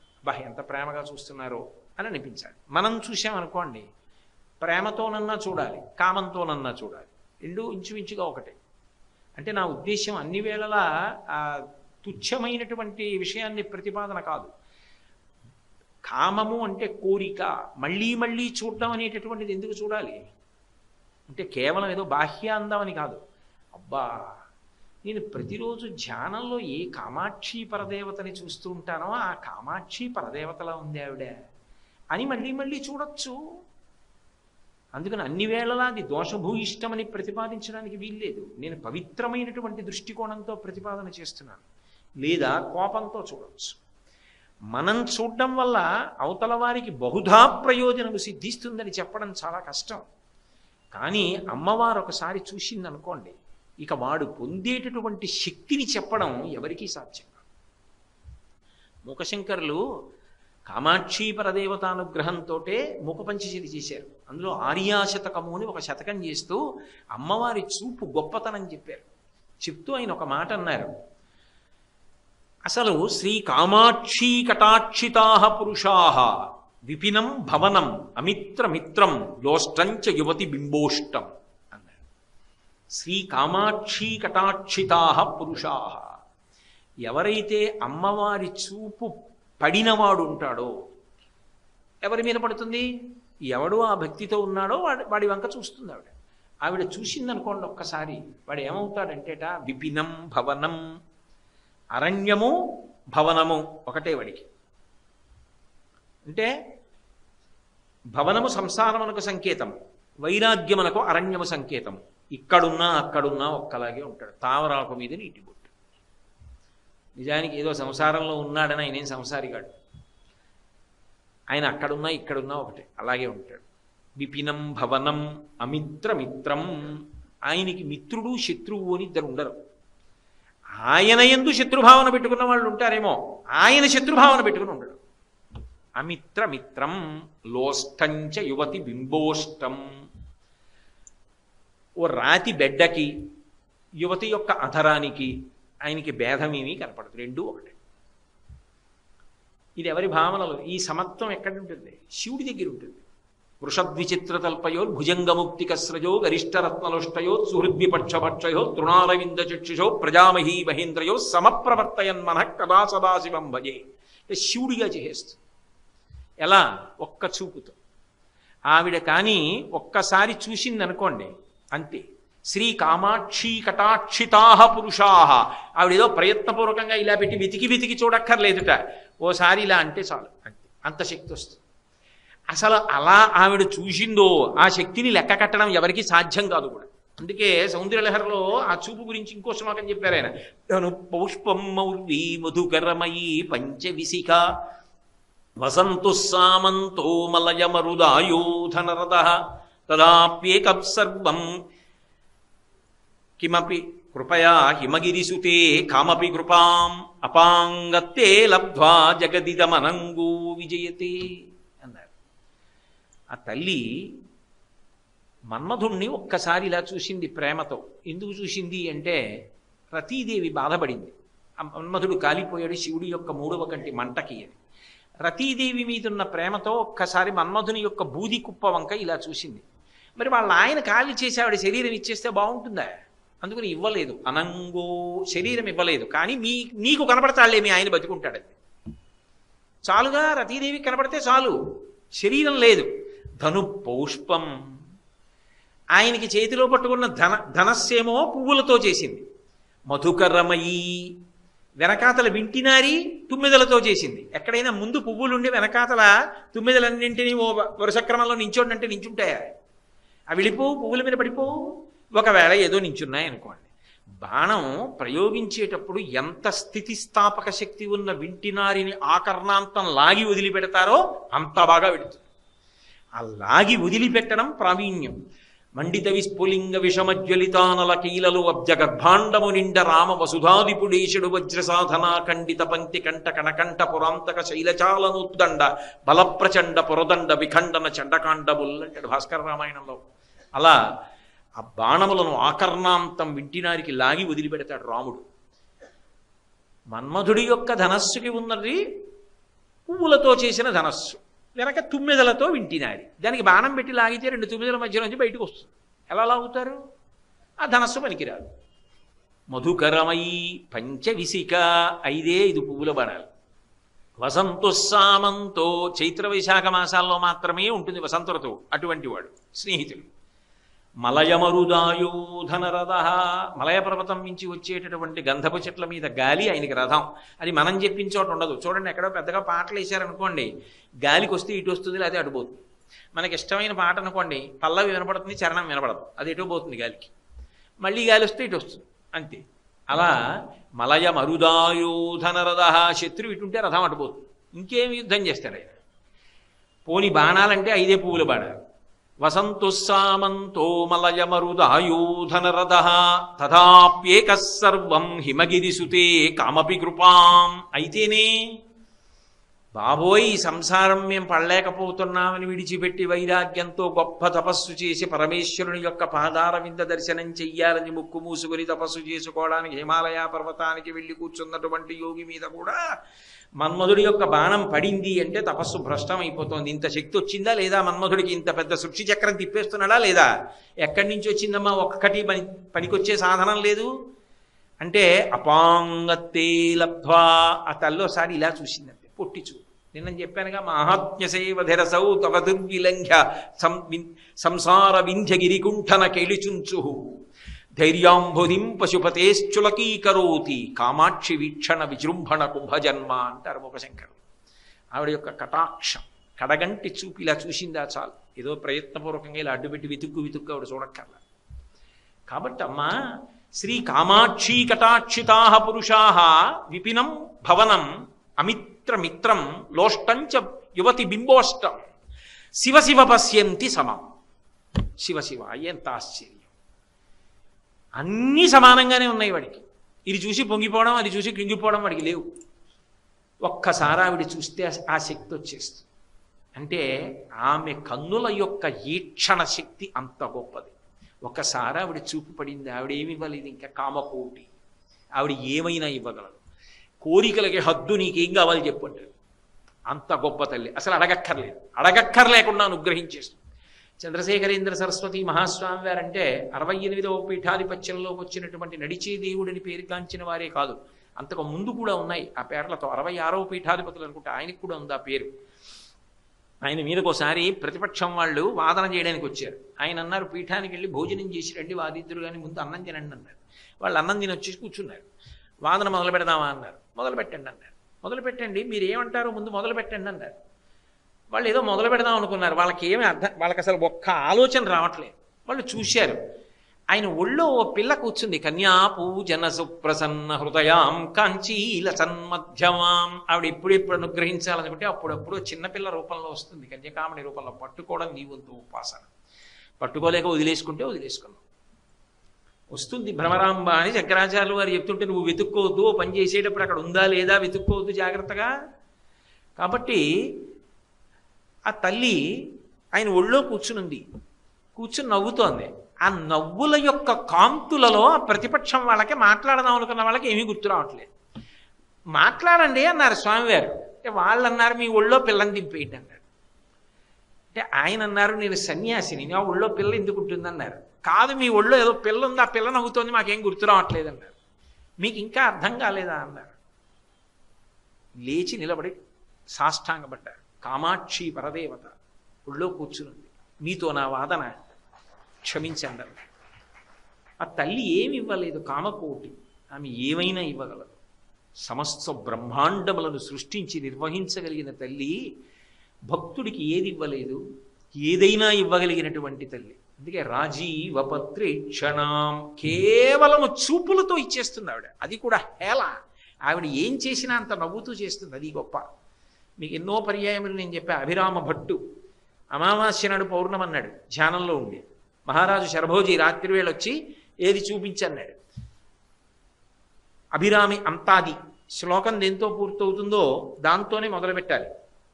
ఉద్ధృత నగ అన్నారు అనుకోండి, నగ అన్నారు కదా, మళ్ళీ దాంతో మొదలెట్టాలి. నగ బిధనుజ, ధనుజ అన్నారు కదా, మళ్ళీ దాంతో మొదలెట్టాలి. ధనుజ, ఉద్ధృత నగ, నగ బిధనుజ, ఇదో ధనుజ శత్రు. అలా దేంతో మొదలెట్టారో దాంతోటే మళ్ళీ పూర్తి చేశారో దాంతో మొదలెడుతూ ఉండాలి. అభిరామి అంతాది, అభిరామి అంతాది చెప్తున్నాడు ఆయన. శరభోజీ వచ్చాడు, రాత్రి 7, 8 అయింది. దగ్గరికి వచ్చి ఏది పౌర్ణమి చంద్రబింబం అన్నాడు. అమావాస్య. నేను పౌర్ణమి అన్నాను, అది నిజం చేయడం అమ్మవారి వంతు అన్నాడు. అమ్మవారు వెంటనే చివి కుండలాన్ని తీసి విసిరింది. అంతే, ఒక్కసారి వచ్చి ఆకాశంలో ఆ చివి కుండలం పూర్ణచంద్రబింబంలా ప్రకాశించింది. లేచి అభిరామ భట్టు కాళ్ళ మీద పడిపోయాడు శరభోజీ మహారాజ్. ఇప్పటికీ కంచిలో కామాక్షి పరదేవత దేవాలయ గోడల మీద అభిరామి అంతాది చెక్కబడి ఉంటుంది. ఆ తల్లి ఏమి ఇవ్వలేదు నీకు, తన చూపులతో ఇచ్చేస్తుంది ఏదైనా సరే. ఆవిడేదో కష్టపడి ఎక్కడి నుంచో పట్టుకొచ్చి ఇవ్వక్కర్లేదు. కాబట్టి రాజీవపత్రేక్షణాం రాజీవ ప్రభవాది దేవమకుటై రాజత్పదాంభౌరుహాం. ఆ తల్లి గొప్పతనం ఏమిటంటే రాజీవ ప్రభవాదిదేవ మకుటై. రాజీవము నుండి ప్రభవించినవాడు అంటే బ్రహ్మగారు పద్మంలోంచి పుట్టాడు పద్మసంభవుడు. ఆయనతో మొదలుపెట్టి రాజాధిరాజులన్న వాళ్ళందరూ కూడా రాజరాజేశ్వరి అయినటువంటి ఆమె పాదముల మీద పడుతుంటారట. సౌందర్యలహరిలో శంకరాచార్యులు వారు వర్ణిస్తారు. ఆ తల్లి సభామంటపంలోకి వస్తుంటుంది. వస్తుంటే ఆమె ఇలా అడుగు తీసి అడుగు వేస్తుంటే బ్రహ్మాది దేవతలందరూ నేల మీద పడి స్వర్ణదండములు పడిపోయినట్టుగా పడి నమస్కరిస్తూ ఉంటారట. చిలికెత్తెలు చెప్తారట, అమ్మ అది ఇంద్రుడి కిరీటం అమ్మ, వజ్రాలవి చాలా కఠినంగా ఉంటాయి, ఉరుసుకుంటుందేమో, జాగ్రత్త అమ్మ, చూసుకున్నాడు అంటారట. వాళ్ళ కిరీటములలో పొదగబడిన మణుల యొక్క కాంతుల చేత నీరాజనమివ్వబడుతున్న పాదములతో ఆమె కదిలి పెడుతుంది. వెళ్ళి విచిత్రం ఏంటంటే శంకరుడు కనపడగానే ఆమె మోకాళ్ళ మీద వంగి ఆయన పాదములకు తన తల తాకేటట్టుగా నమస్కరిస్తుంది. ఎంత గొప్పదైనా అంత భర్తృభక్తి కలిగిన తల్లి. అందుకే మహామాయా విశ్వం భ్రమయసి పరబ్రహ్మ మహిషి ఆయన పేరెత్తేటప్పటికి ఆవిడికి అంత సంతోషం. కాబట్టి అమ్మా, నీ పాదములు నిరంతరము దేవతల యొక్క కిరీట కాంతుల చేత ప్రకాశిస్తూ ఉంటాయి. దో దీపం దర్శయామి అంటాం. దీపం దర్శయామి అంటే దీపం వంక చూడమని కాదు దాని అర్థం. అక్కడే ఉన్నటువంటి భగవంతుని యొక్క పాదములకు దగ్గరగా, అంటే మళ్ళీ వేళ్లకు అంటుకునేటట్టని కాదు, కొంచెం దూరంగా దీపపు కాంతి పడేటట్టుగా పాదాల దగ్గర పెట్టి నీ మనసుతో చూడు. ఏదో నందితిమ్మన గారు తన చెక్కుల కుంకుమ పత్రభంగ సంజనిత నవీన కాంతి విరజల్లగ గద్గద కిన్నకంఠి అయ్యి అంటాడు. తన చెక్కుల కుంకుమ పత్రభంగ సంజనిత నవీన కాంతి, ఎంత గొప్ప ప్రయోగం చేశాడు. అలా ఆమె చెక్కిళ్లకున్న కాంతికి ఆమె చెక్కిళ్ల మీద అలదుకున్న అంగరాగముల కాంతులు కలిసేట కోపం వచ్చినప్పుడు ఆ ఎరుపులో. ఎందుకనంటే మరి ఏదో హరిచందన కోటరమునకు బోవునాగ తరుణియబోలెన్, ఎర్రచందనపు చెట్టు తొర్రలోకి వెళ్ళిపోయిన ఆడత్రాచు పాములే వెళ్ళిపోయింది ఆ రోజున సత్యభామ. ఆమెను వర్ణిస్తూ చెప్పిన విశేషాలవి. అలా అమ్మవారు అసలే సింధూరారుణ విగ్రహం త్రినయనాం మాణిక్య మౌళి స్ఫుర తారానాయక శేఖరాం. అటువంటి తల్లి సర్వారుణ అనవద్యాంగి ఆరక్తవర్ణ. అటువంటి తల్లి ఆమె పాదములు అలా ప్రకాశిస్తుంటాయి కదా. దీపాన్ని కొంచెం దగ్గరగా పెట్టి ఆమె పాదముల వంక ఇలా చూపించి మీరు చూస్తున్నారనుకోండి, మామూలు గోళ్ళు కావు. నకధీదితి సంచన్న మజ్జన తమోగుణ, చంద్రకాంతులు వస్తున్నటువంటి గోళ్ళు, ఆ వేళ్లకి పెట్టబడినటువంటి మట్టెలు, పాదములకున్న మంజీరం, పచ్చటి పట్టుబట్ట, దానికి ఎర్రటి అంచు, ఎర్రటి పాదాలు, పచ్చటి పారాణి, ఆ పసుపచ్చటి పసుపు, దాని మీద ఎర్రటి పారాణి రేఖలు, మధ్యలో పెట్టిన చుక్కలు, దాని మీద పువ్వులు, ఆ పువ్వులు తోసి ఇలా కొద్దిగా దీపం పెట్టి చూస్తే ఆ కాంతుల వంక చూసి నిన్ను మానసికంగా మురిసిపోమని. అంతేగాని దీపం చేయామి అంటే దీపం వంక చూడమని కాదు, దీపపు కాంతులలో నువ్వు ఉపాసన చేస్తున్న దేవతని చూడమని. అది చూడటం నీకు అలవాటైతే పాదాలేమి చుట్టూ తిప్పే చూడవచ్చు. అది అలవాటైందనుకోండి, ఇలా చుట్టూ దీపం తిప్పుతున్నప్పుడు మూర్తి యొక్క అంగ ప్రత్యంగముల యొక్క సౌందర్యాన్ని, తల, కిరీటం, తదినాటి చంద్రరేఖ ఇలా కిందికి తిప్పేటప్పటికీ యువతల చెయ్యి, చేతికి ఉన్నటువంటి బాహుపురి, కేయూరం, గాజులు, చెయ్యి, ఉంగరాలు, ఇంకొంచెం కిందకొస్తే ఆమె తొడ, ఆ మోకాలు నుంచి ఆ పచ్చటి పట్టుబట్ట, ఆ పాదానికి పక్కనున్న పిక్క, ఆ పాదం, వేళ్ళు, యువతలి పాదం, ఇలా దీపం తిప్పుతున్నప్పుడు ఆమె రూపాన్నంతటినీ కూడా నువ్వు ఆ దీపపు కాంతిలో చూడొచ్చు. నేను అన్నది అదే విస్తరణ తంతు. అది దూది ఇలా ఇలా ఇలా ఒత్తిని చిన్నప్పుడు తీసేవారు నాయనమ్మలు, అమ్మమ్మలు. అలా భావధార అలా వెడుతుంది. అందుకే భావనామాత్ర సంతుష్టాయై నమో నమః. నీ భావన ఉంటే చాలా ఆవిడ సంతోషపడుతుంది. అది లేనప్పుడు ఏమి ఇచ్చినా అసహ్యం ఆవిడ. కాబట్టి అంత గొప్ప పాదములు కలిగిన తల్లి అంటే ఇంతమంది యొక్క నమస్కారములు అందుకుంటుంటుంది. రాజాధిరాజేశ్వరీ. ఆవిడ ఇవ్వలేనిది ఏముంటుంది, ఆవిడ చెయ్యలేనిది ఉంటుంది. దేనికి బెంగపెట్టుకుంటావు? అందుకే శంకరులు సౌందర్యలహరి చేస్తూ ఒక మాట అంటారు, నఖైర్నాకస్త్రీణాం కరకమల సంకోచ శశిభిః తరూణాం దివ్యానాం హసతి యువతే చండిచరణౌ ఫలాని స్వశ్చేప్యః కిసలయకరగ్రేణ దదత దరిద్రేభ్యో భద్రాం శ్రియమనిషమహ్నాదదతౌ అంటారు. దేవతా స్త్రీలైతే ఏదో ఆ స్వర్గలోకంలో ఉన్నటువంటి కల్పవృక్షాల దగ్గరికి వెళ్ళి వాటిని ప్రార్థన చేసి అవి పువ్వులు పూసి ఫలించి అనుగ్రహించే వరకు అక్కడ నించుంటారు. మాకు ఆ బెంగలేదు. మేము ఎక్కడ ఉన్నా, ఏ బాధలో ఉన్నా, ఏ కష్టంలో ఉన్నా ఒక్కసారమ్మా అని ఆమె పాదములను స్మరించామా చాలు, అనుగ్రహింపబడతాం.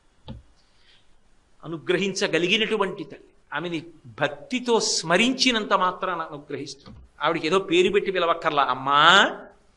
ఎందుకనంటే లోకంలో అమ్మకి అమ్మ అన్న పేరు కన్నా మీరు ఏ పేరు వాడినా తక్కువే. మీరు ఆలోచించండి. అమ్మ పెద్ద డాక్టర్ అనుకోండి, డాక్టర్ గారు అన్నాడు అనుకోండి కొడుకు, బుద్ధి ఉందా డాక్టర్ గారు ఏమిటి అమ్మ అనకుండా అంటుంది. కలెక్టర్ గారు అనుకోండి, మేడం గారు అన్నాడు అనుకోండి, బుర్ర ఉందా వాళ్ళంటే అన్నారు నువ్వేమిటి అమ్మాను అంటే. బిడ్డడు అమ్మ ఎంత గొప్పదైనా అమ్మ అంటే చాలు పొంగిపోతుంది. అంతేకాని ఆవిడ ఎంత గొప్పదైనా ఆవిడ పదవిని పెట్టి పిలవక్కర్లేదు. ఆమె అంత గొప్పది అని తెలుసుకున్న నాడు నువ్వు ఎంత బాగా బతకాలో నీకు అర్థమవుతుంది. మీ అమ్మ అంత గొప్పదైతే ఆమె గౌరవం నువ్వు నిలబెట్టద్దు. అరే ఇటువంటి కొడుకే అని ఆ తల్లి బాధపడకుండా ప్రవర్తించవలసిన అవసరం ఉంటుందా? మిగిలినవి ఆవిడ చూసుకుంటుంది. ఆ ప్రవర్తన ఒకటి ఉంటే చాలుగా. ఆ నడవడి జాగ్రత్త స్మా. ధర్మిణి ధర్మవర్ధిని, ధర్మాన్ని విడిచిపెట్టుకో. అది రాజన్మత్త మరాళ మందగమనాం రాజీవపత్రిక్షణాం రాజీవ ప్రభవాది దేవ మకుటై రాజత్పదాంభోరుహాం. అయితే రాజీవ ప్రభవాది దేవ మకుటై బ్రహ్మగారితో మొదలెట్టారు నమస్కారం చేసేవాళ్ళని. ఇంద్రుడితో మొదలెట్టకూడదు ఏంటి? ఇంద్రుడితో మొదలెట్టలా బ్రహ్మగారి గురించి చెప్పడానికి కారణం ఏమిటో తెలుసా? బ్రహ్మగారికి కూడా ఒకప్పుడు 5 తలకాయలు ఉండేవి. సౌందర్య లహరిలోనే చెప్పారు ఆయన ఈ విషయాన్ని ఒక చోట. చతుర్భి సౌందర్యం అని. ఆయనకి 5 తలకాయలు ఉంటే ఓసారి పరమశివుడితో ఆయన ఏదో ధిక్కరించి మాట్లాడాడు. ఏమిటి అంటే సంఖ్యానీయమని చెప్పాడు. నీకు 5 తలకాయలు సజ్జోజాత అఘోర తత్పురుష మామదేవ ఈశానములని, నాకు 5 తలకాయలు, ఏమిటి తేడా? ఇద్దరికి 5 తలకాయలు, ఏమిటి గొప్ప అన్నాడు శివుణ్ణి. ఓహో అలాగా అని నకేభ్య సంత్రస్యన్ ప్రథమ మథనా దంధకరిపోహో. ఓ నాకు 5 తలకాయలు నీకు 5 తలకాయలనా ఈ గర్వం అని ఓడి గిల్లిసెట్టు. యుద్ధం చేసి ఓ తలకాయ తీసేస్తే రెండోది తీయడానికి టైం పడుతుంది అనొచ్చు. గిల్లి బారేసిన వాడు రెండోది గిల్లేడు. పైగా గిల్లడం అంటూ మొదలెడితే ఓసారి గిల్లి ఊరుకోరు, రెండో మాట గిల్లుతారు. అదో చీకాకైన విషయం. పువ్వులు గిల్లడం అన్న దొరలవాటు రానేయకూడదు. అది వచ్చిందనుకోండి వాడు ఒక్క పువ్వు గిల్లి వదులుతాడా, ఇంకా అలా గిల్లుతూనే ఉంటాడు. ఈయన ఒకటి గిల్లిశాడు, 4 అయ్యాయి. రేపు పొద్దున 4 ఉన్న వాడి దగ్గరికి వెళ్తాడేమో, ఇంకోటి గిల్లేస్తే ఒకటి ఉంచితే చాలేని. అది వెంటనే ఒకటి గిల్లేయగానే 4 తలకాయలు తీసుకెళ్ళి ఏం చేశాడంటేట, అమ్మవారు 4 చేతులతో ఉంటుంది కదా, అందుకని అమ్మా నీకు నాకు అనుబంధం ఉంది, నేను పద్మంలోంచి పుట్టాను, నీ చేతులు పద్మాల్లా ఉంటాయి, అందుకని నీ చేతుల కింద నా తలకాయలు పెడుతున్నాను, ఇంకా మళ్ళీ గిల్లేయకుండా చూడండి 4 చేతుల కింద 4 తలకాయలు పెట్టేశాడు. శంకరుడు మళ్ళీ గిల్లేద్దామని చూసేట, అమ్మవారి చేతులు కనపడ్డాయి. సంతోషపడిపోయి ఊరుకున్నాడు. ఎలా గిల్లుతాడు? ఆవిడ చేతి కింద ఉంది తల, ఊరుకున్నాడు. అమ్మా నీ చేతుల కింద తలలు పెట్టబట్టి బ్రహ్మగారికి 4 అయినా మిగిలాయి తలకాయలు. మరి ఆ 4 తలకాయలు మిగిలిన వాడు ఏం చేస్తాడు? రోజు 4 తలకాయలు కిరీటాలు తగి కాంతులు నీ పాదముల మీద పడేటట్టు దొల్లి దండాలు పెడుతూ ఉంటాడు. ప్రతిరోజు ఆ దొల్లు నమస్కారాలు పెట్టేవాడు అమ్మవారి దగ్గర ఎవరంటే ముందు బ్రహ్మగారే. ఎందుకంటే మరి ఆవిడ చేతుల కింద పెడితే కదా దక్కే ఆ తలకాయలు, అందుకు కదా. లేకపోతే 5 తలకాయలు ఉన్నవాడు 4 అయినవాడు 4 ఉన్నవాడు 1 అయిపోతాడు కూడా. నకేభ్య సంత్రస్సన్ ప్రథమ మథనాదంధకరిపోహ. గిల్లేసిన వాడు గిల్లకుండా కాపాడాడంటే నీ చేతుల వైభవం. అందుకని ముందు సృష్టికర్త బ్రహ్మగారు చేస్తూ ఉంటాడు నమస్కారం. సృష్టికర్త అంటే పెద్ద ఆయన. నాకు సృష్టికర్త మా నాన్నగారు. మా నాన్నగారు ఎవరైనా వచ్చినప్పుడు అయ్యా రండి అని గబగబా వంగి మా నాన్నగారు కాళ్ళకి నమస్కారం పెట్టారనుకోండి, నేనేం చేస్తాను? ఆయన పెట్టుకున్నాడు నేను చూపెడతానంటానా? మా నాన్నగారే వంగి నమస్కారం చేశారు అంటే ఆయన ఎవరో మహానుభావుడు, నేను పెట్టాలి. ఆయన ఎవరండి నాన్నగారు, ఎందుకు పెట్టారండి అని అడుగుతానా? నేను వెళ్ళి ముందు పెట్టేస్తాను. సృష్టికర్త అయినటువంటి చతుర్ముఖ బ్రహ్మగారే నీ కాళ్ళ మీద పడి దండం పెడుతున్నాడు అంటే మనందరం కూడా ఏం చేయాలి? పెట్టాలి. అది అనుగ్రహం. పెద్దవాళ్ళు చూపించిన మార్గంలో నువ్వు నడు అని అన్యాపదేశంగా చెప్పడం, అంత అనుగ్రహము. ఒక్కసారి అమ్మ అంటే చాలు. ప్రణిపాత ప్రసన్నాహి మైథిలీ జనకాత్మజ రమేషా పరిత్రాతం రక్షస్సో మహతో భయాత్. వాత్సల్యమునకు రాశీభూతం. అమ్మ అంటే చాలు పొంగిపోతుంది. ఈశానాం జగతోస్య వెంకటపతేర్ విష్ణోహ పరాం ప్రేయసిం తద్వక్షస్థల నిత్యమాసరసికాం దక్షాంతి సంబద్ధినీం పద్మాలంకృత పాణిపల్లవయుగాం పద్మాసనస్తాం శ్రియం వాత్సల్యాదిగుణోజ్వలాం భగవతీం వందే జగన్మాతరం. వాత్సల్యస్వరూపిణి. అందుకే వేదాంత దేశికులు దయాశతకము అని అమ్మవారిని దయాస్వరూపిణిగా శతకం చేశారు. అటువంటి తల్లి కనుక రాజీవ ప్రభవాది దేవమకుటై రాజత్పదాంభౌరుహాం రాజీవాయత పత్రమండిత కుచాం.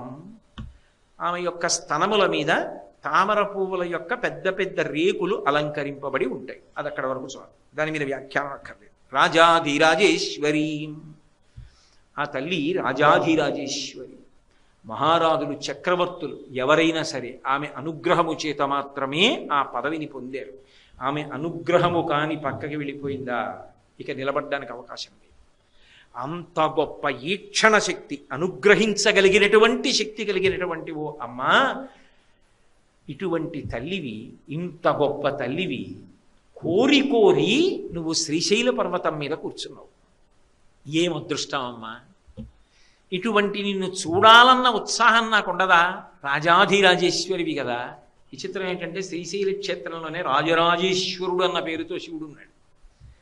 అక్కడ ఉన్న ఉపాలయాల్లో అయ్యవారి ముందు త్రిఫల వృక్షము అని ఉంటుంది, దాని ఎదురుగుండా ఉంటుంది రాజరాజేశ్వర.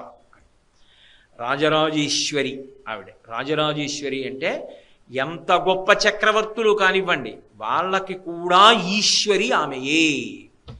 ఆమె ఇవ్వాలనుకుందా, ఎందుకు ఇచ్చావమ్మా వాళ్ళకి అని అడిగే అధికారం ఎవరికి లేదు. ఒకటి పాపమును తీసేసిందా, ఎలా తీసేసావమ్మా అని అడిగే అధికారం లేదు. ఆవిడ ఇవ్వాలనుకుందా కవనశక్తి, సరస్వతీ స్వరూపంగా అలా ఇచ్చేస్తుంది. ఆవిడే అన్నీ, ఆవిడ కానిది ఉండదు. బట్ట మార్చుకుంటుంది అంతే, నిజానికి మార్చుకోవాలని కూడా లేదు. ఓ తెల్లడి బట్ట కట్టు కూర్చుంది అనుకోండి, ఆవిడే సరస్వతి. అందుకే మూకశంకర్లు విమలపటి కమలకుటి పుస్తక రుద్రాక్షస్త హస్తపుటి కామాక్షి పక్ష్మలాక్షి కలిత విపంచి విభాసి వైరించి అంటారు.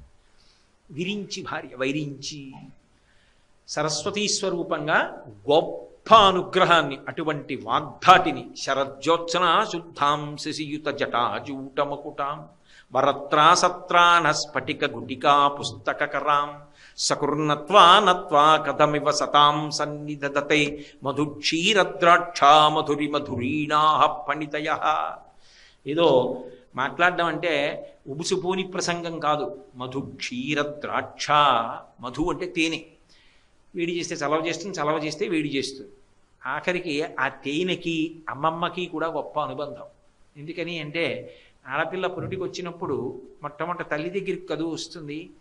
ఆ పసిపిల్లలు కొద్దిగా చిన్న ప్రాయం రాగానే తెల్లవారుజామున లేచి ఆడతారు. ఏమో ఆ దైవశక్తి వాళ్ళు ఆ దీపం వంక చూసి, ఆ చిన్న దీపం వంక చూసి కాళ్ళు చేతులు ఇచ్చి పకపక నవ్వుతూ, ఆ బోసి నవ్వులు నవ్వుతూ ఆ దీపం చూసి ఆడుకుంటుంటే వాళ్ళకి ఎలా తెలుస్తుందో తెలియదు.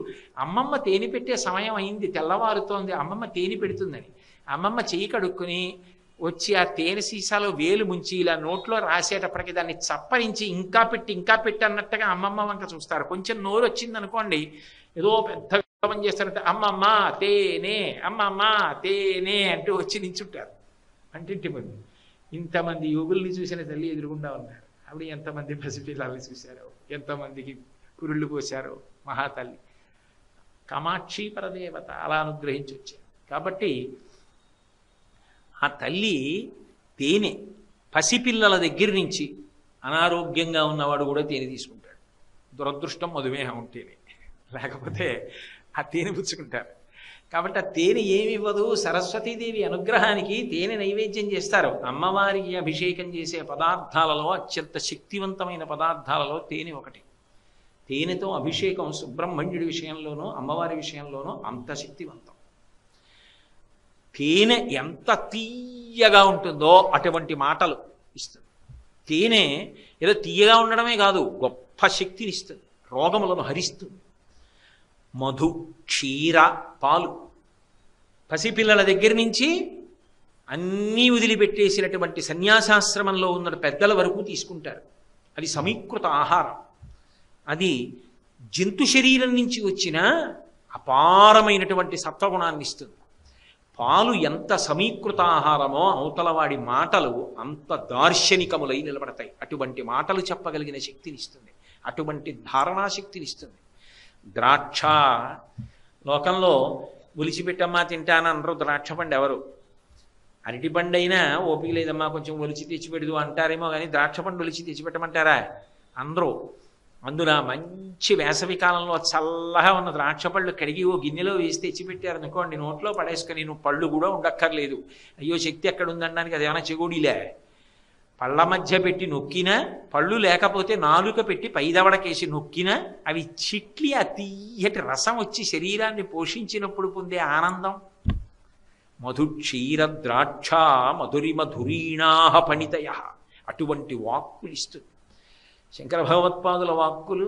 అందుకే మహానుభావుడు వసంత ఋతువులో వచ్చారు, చైత్రమాసంలో, వైశాఖ మాసంలో వచ్చారు. వైశాఖ శుక్ల పంచమి. మధుమాసము మాధవమాసము అని పేర్లు చైత్ర వైశాఖ మాసాలకి. మాధవ మాసంలో వచ్చారు. శంకరుల మాటలకు ఆ సువాసన. అందుకే కదా అష్టకం అంత గొప్పగా ఉంది. మాటకు వాసన, మాటకు పటుత్వము. రామచంద్రమూర్తి చైత్రమాసంలో వచ్చాడు. నోరు విప్పితే ధర్మం మాట్లాడతాడు. నడవడి అంత ఆదర్శప్రాయంగా ఉంటుంది. ఆ తల్లి అనుగ్రహం కలిగినటువంటి వాళ్ళందరూ కూడా అటువంటి స్థితిని పొందుతారు. పోతనామాచ్యుల వారు మహానుభావుడు 12 స్కంధముల భాగవతాన్ని ఆంధ్రీకరించాలనుకున్నాడు. భగవతిని ప్రార్థన చేశాడమ్మా, నువ్వు పలకాలి నా నోటి మీద, నా నాలుక మీద పలికితే అప్పుడు 12 స్కంధములను ఆంధ్రీకరించగలుగుతాను, లేకపోతే సాధ్యం అవుతుందా? అందుకే అమ్మలగన్నయమ్మ ముగురమ్మల మూలపుటమ్మ చాలా పెద్దమ్మ సురారులమ్మ కడుపారడి బుచ్చినయమ్మ తన్నులోనమ్మిన విల్పుటమ్మల మనంబున ఉండెడియమ్మ దుర్గమాయమ్మ కృపాబ్ధినిచ్యుత మహత్వ కవిత్వ పటుత్వ సంపదల్ అన్నాడు. నిజానికి ఆ పద్యం ఏమిటో తెలుసా? ఓం ఐం హ్రీం శ్రీం శ్రీమాత్రే నమః. అదే ఆ పద్యం. మంత్రాన్ని మార్చారు పోతన గారు. అమ్మలగన్నయమ్మ ముగురమ్మల మూలపుటమ్మ చాలా పెద్దమ్మ సురారులమ్మ కడుపారడి బుచ్చినయమ్మ తన్నులోనమ్మిన వేల్పుటమ్మల మనంబున ఉండెడియమ్మ శ్రీమాత్రే నమః. అన్ని మాటలు మాట అయింది. తన్నులోనమ్మిన వేల్పుటమ్మల మనంబున ఉండెడియమ్మ దుర్గమాయమ్మ కృపాబ్ధినిచ్చుట మహత్వ. మహత్వ అంటే ఓం, కవిత్వ ఐం, బీజాక్షరాలు వాటికి. కవి పటుత్వ హ్రీం, లక్ష్మీ సంపన్నత శ్రీం. అందుకే పటుత్వ కవిత్వ మహత్వ సంపదల్. సంపదల్ అంటే శ్రీం, లక్ష్మీ కటాక్షం. ఓం ఐం హ్రీం శ్రీం అమ్మలగన్నయమ్మ ముగురమ్మల మూలపుటమ్మ చాలా పెద్దమ్మ సురారులమ్మ కడుపారడి బుచ్చినయమ్మ తన్నులోనమ్మిన వెల్పుటమ్మల మనంబున ఉండెడియమ్మ దుర్గమాయమ్మ శ్రీమాత్రే నమః. ఓం ఐం హ్రీం శ్రీం శ్రీమాత్రే నమః పోతన గారి పద్యం, ప్రార్థనా పద్యం. ఇచ్చేసిందంతే శక్తి. 12 స్కంధములను ఆంధ్రీకరించారు. సంస్కృత భాగవతం పారాయణ చేస్తే ఎంత శక్తో తెలుగు భాగవతం పారాయణ చేస్తే అంతే శక్తి. అలా ఎలా ఇవ్వగలదండి? ఆ మాట అన్వయం అవ్వదు, ఆవిడ ఇచ్చేస్తుంది అంతే. ఎందుకు ఇవ్వగలదు? రాజాధీరాజేశ్వరీం శ్రీశైలస్థలవాసినీం భగవతీం శ్రీమాతరం భావయే. ఆ తల్లిని ఒకసారి చూడాలనుందా? శ్రీశైలం వెళ్ళు అన్నారా శంకరాచార్యులు గారు? శ్రీశైలంలో వచ్చి వెలిసి ఉన్నటువంటి తల్లిని ఒక్కసారి చూసి మనసులో తదనంతరం ఎప్పుడూ భావన చేస్తూ ఆ తల్లిని తలుచుకుంటూ ఈ అష్టకం చదువుకుంటూ ఇదో కొద్దిగా నేను పెద్దగా విషయం తెలియనివ్వండి కాబట్టి చెప్పాను. మీ వంటి పెద్దలు ఒక పెద్ద నెగడు దగ్గరికి వెళ్ళి కర్రతో పొడిస్తే పైకి నిరుసులు ఎలా లేస్తాయో అలా ఒక్కొక్క మాట చదువుకుంటుంటే భావనలు అలా విస్తరిస్తూ ఉంటాయి. అలా ఆలోచన చేస్తూ కళ్ళు మూసుకొని ఒక్కొక్క శ్లోకం చదువుకుంటూ గొప్ప ఆనందాన్ని పొందడం ఉందే అది నిజమైన తపస్సు. దాని చేత అంతర్ముఖ సమారాధ్య బహిర్ముఖ సుదుర్లభ. ఆవిడ ఏమైనా ఇవ్వగలదు సుమా అన్నది శంకర భగవత్పాదుల యొక్క ప్రతిపాదన ఈ శ్లోకంలో. రేపు